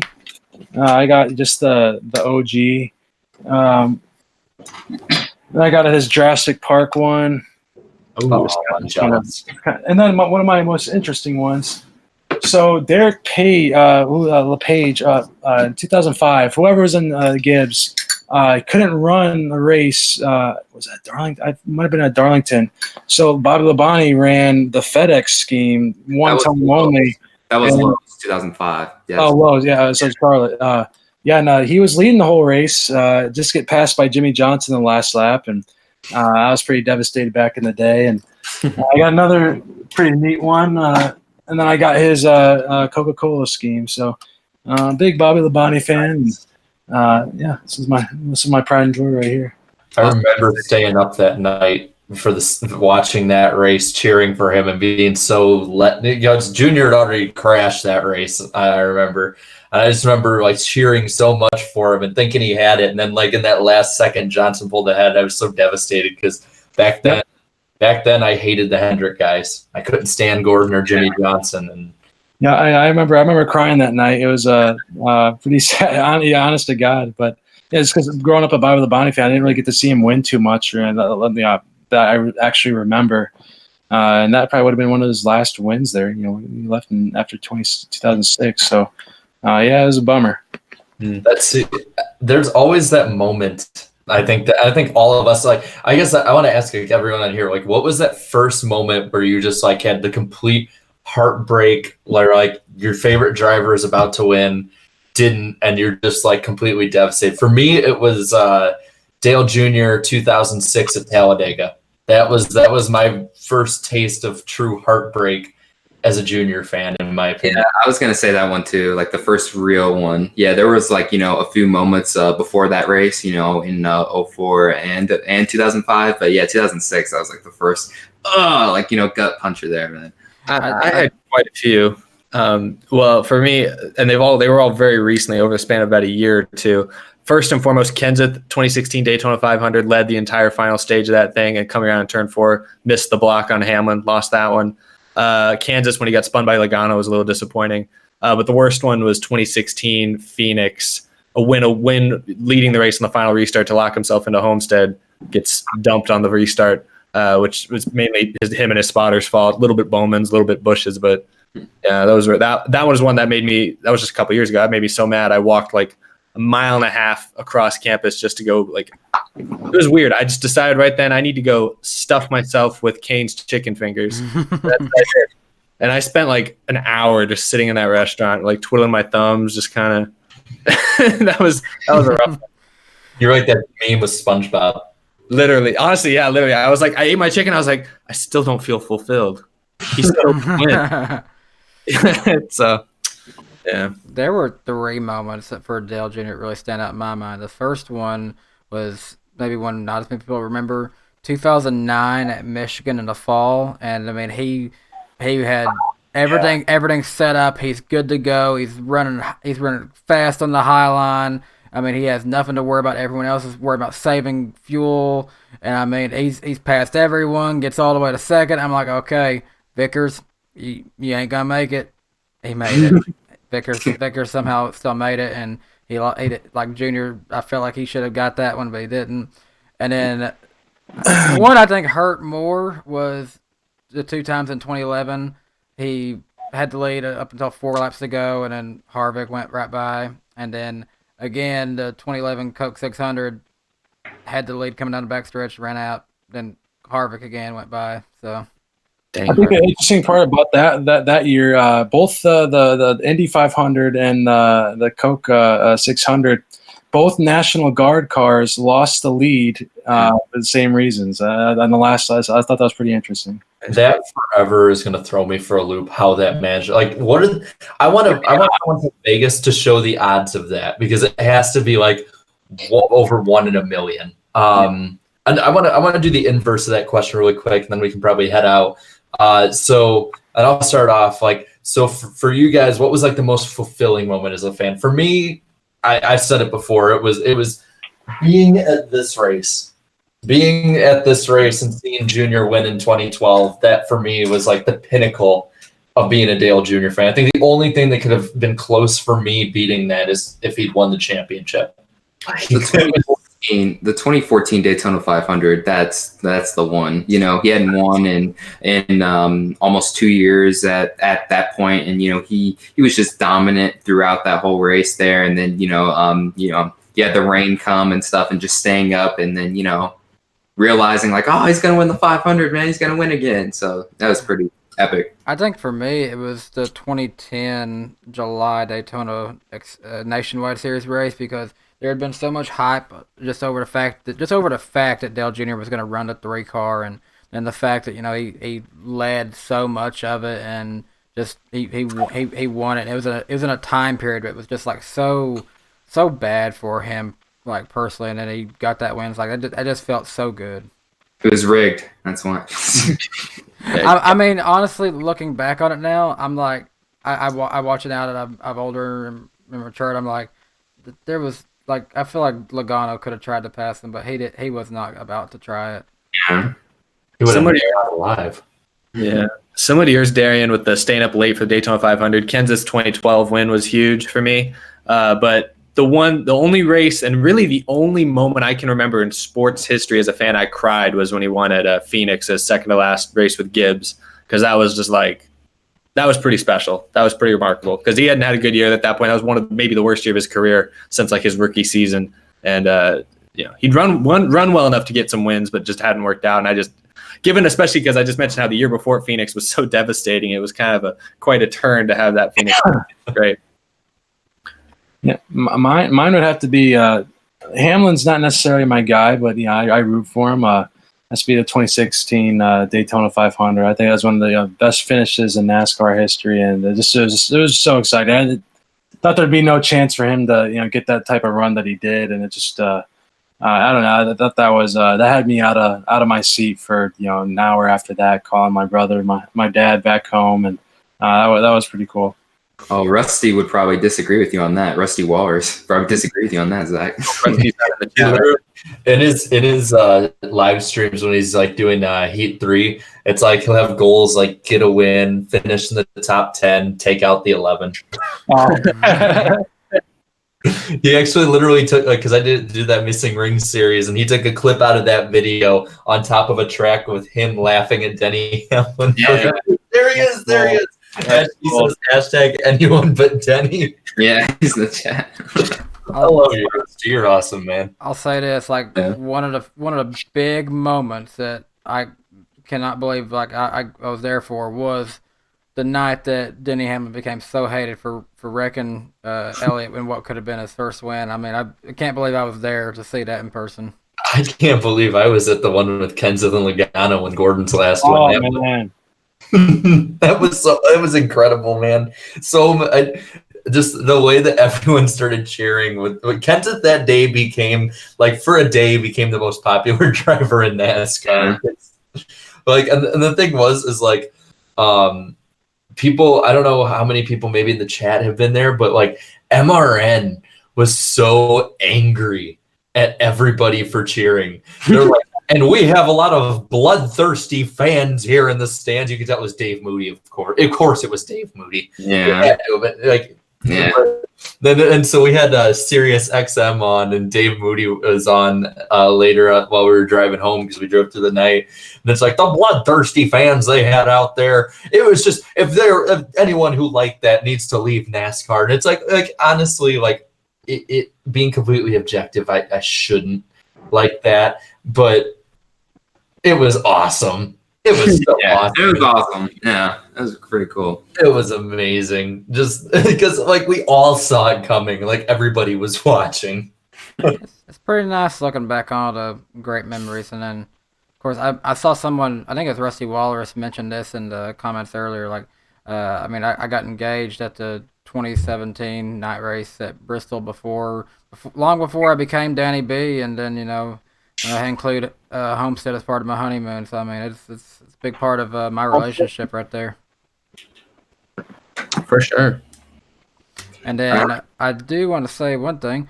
Real quick, I noticed a comment here. Dennis Richards says, Yoda Enemy Talk, sell me a Yoda. Come get one. I'm open for business. And also, I will say this. It does not look like we will be enjoying any mayonnaise tonight. We have raised $13 in Super Chat, so doesn't look like we're going to be doing any kind of mayonnaise eating today. Oh, thank goodness. My helmet stock is about to drop. Yeah. Womp womp. Oh, and also, guys, next week the NASCAR Weekly Podcast is on my channel, Black Flags Matter, and our special guest is someone you guys all know and love, the one and only WinVal. Yeah, you guys have been asking for WinVal to be on for a very long time, and he's going to be on next week. So make sure to tune in on Black Flags Matter at 8 o'clock Eastern Time. I can't wait because I've been watching so much of like replays of core races, and it's just so much fun watching WinVal. Yeah, pretty cool guy. Oh, super chats. Oh yeah, I appreciate that. Jimmy48 fan with the $5. Great podcast, guys. What a way to start off. Oh, 19th birthday. Hey, happy birthday to you. Going to be at Dover all 3 days. Cannot wait. Awesome. Have fun. And then Flying Gator. Claire Bellagano, maybe not. Ha ye, indeed, everybody. Ha ye. Ha ye. Oh, now they're asking for Maroots now. Yeah, we can have Maroots on in the future. We'll see. I'd be completely fine with Maroots on. He's fun. All right, now I think that'll do it. Right, Danny? I think I'll wrap it up tonight. Yeah. I mean, real quick, I guess. Zach, do you want to plug in where people can follow you? I mean, now that you're not doing the football thing anymore, maybe you can consider starting your own YouTube channel. Yeah, for NASCAR, that'd be perfect. Yeah, I've thought about it. I have to get my my schedule in order. I've been doing a pretty crappy job with time management, starting this 9 to 5. But that'd definitely be interesting. I do enjoy the sport, and you guys, I love what you guys do. But yeah, I guess whatever. Harmon63 of Instagram, Twitter. I'm not too active, but I'd love to chat with anyone who wants to send a DM about any Giants fans out there need some reassuring for Dylan Jones. Let me know. But yeah, I appreciate you guys having me on. This has been a blast. I'd love to see a little more Mayo, but you can't get what you want all the time. But I enjoy watching all you guys' content, so it's really cool being interactive with you guys. Hey, thanks for coming on, man. Fun having you on, man. Yeah, for real. Anytime you guys want, you need this. I'll be down anytime. Sweet. Well, hey, Zach, maybe I can ask you this. You went to Talladega. What's the chances you could maybe try to come up to the Bristol night race? I'm going to that one. You are? You are? Are you guys getting hot passes or pit passes? Or are you guys just going to the stands? It depends. We're sort of like going through the options right now, but there's gonna be so many of us. There's gonna be so many of us coming to Bristol. It's gonna be nuts. Yeah, I'm going to that race. Yeah, I'll hopefully be able to meet you guys. And Danny, I know we talked about getting together before that. We'll make that happen. Yeah, man, you need to figure out a day to do the whole Nashville thing. Yeah, of course. Sweet. Oh, that makes it even better tonight. I can't wait, man. Awesome. Yeah. All you guys are going to Bristol? Oh yeah. Yeah. Oh wow, sweet. Yeah, that'd be awesome. I didn't realize that. We're bringing we're trying to get as many YouTubers as we can for a big meetup and getting fans and stuff too. So depending on which ones, like so far, I think what do we got? We got to think the house full up, and I think there's like 12 to 15 YouTubers going down there. Yeah. No way, man. That's incredible. Yeah. It's gonna be a blast. Yeah, it's definitely gonna be a fun time, and I think we've got like everything's pretty much planned out and ready, and I'll be probably Jarrett and Darren they'll crash here at my apartment, I'm sure, the first night. We're talking about trying to figure out a way to do the podcast like together and not just in the form of this. Oh yeah, that'd be awesome. I'll bring the beer. Sweet. Alrighty. All right. Show. All right, well, guys, I think that's gonna do it. You know where to find us next time, and until then, hey, this is Danny B. Danny B Talks. Thanks for watching the NASCAR Weekly Podcast on my channel, and guys, I hope you have a great day, and thanks for watching. See y'all next time. Bye bye.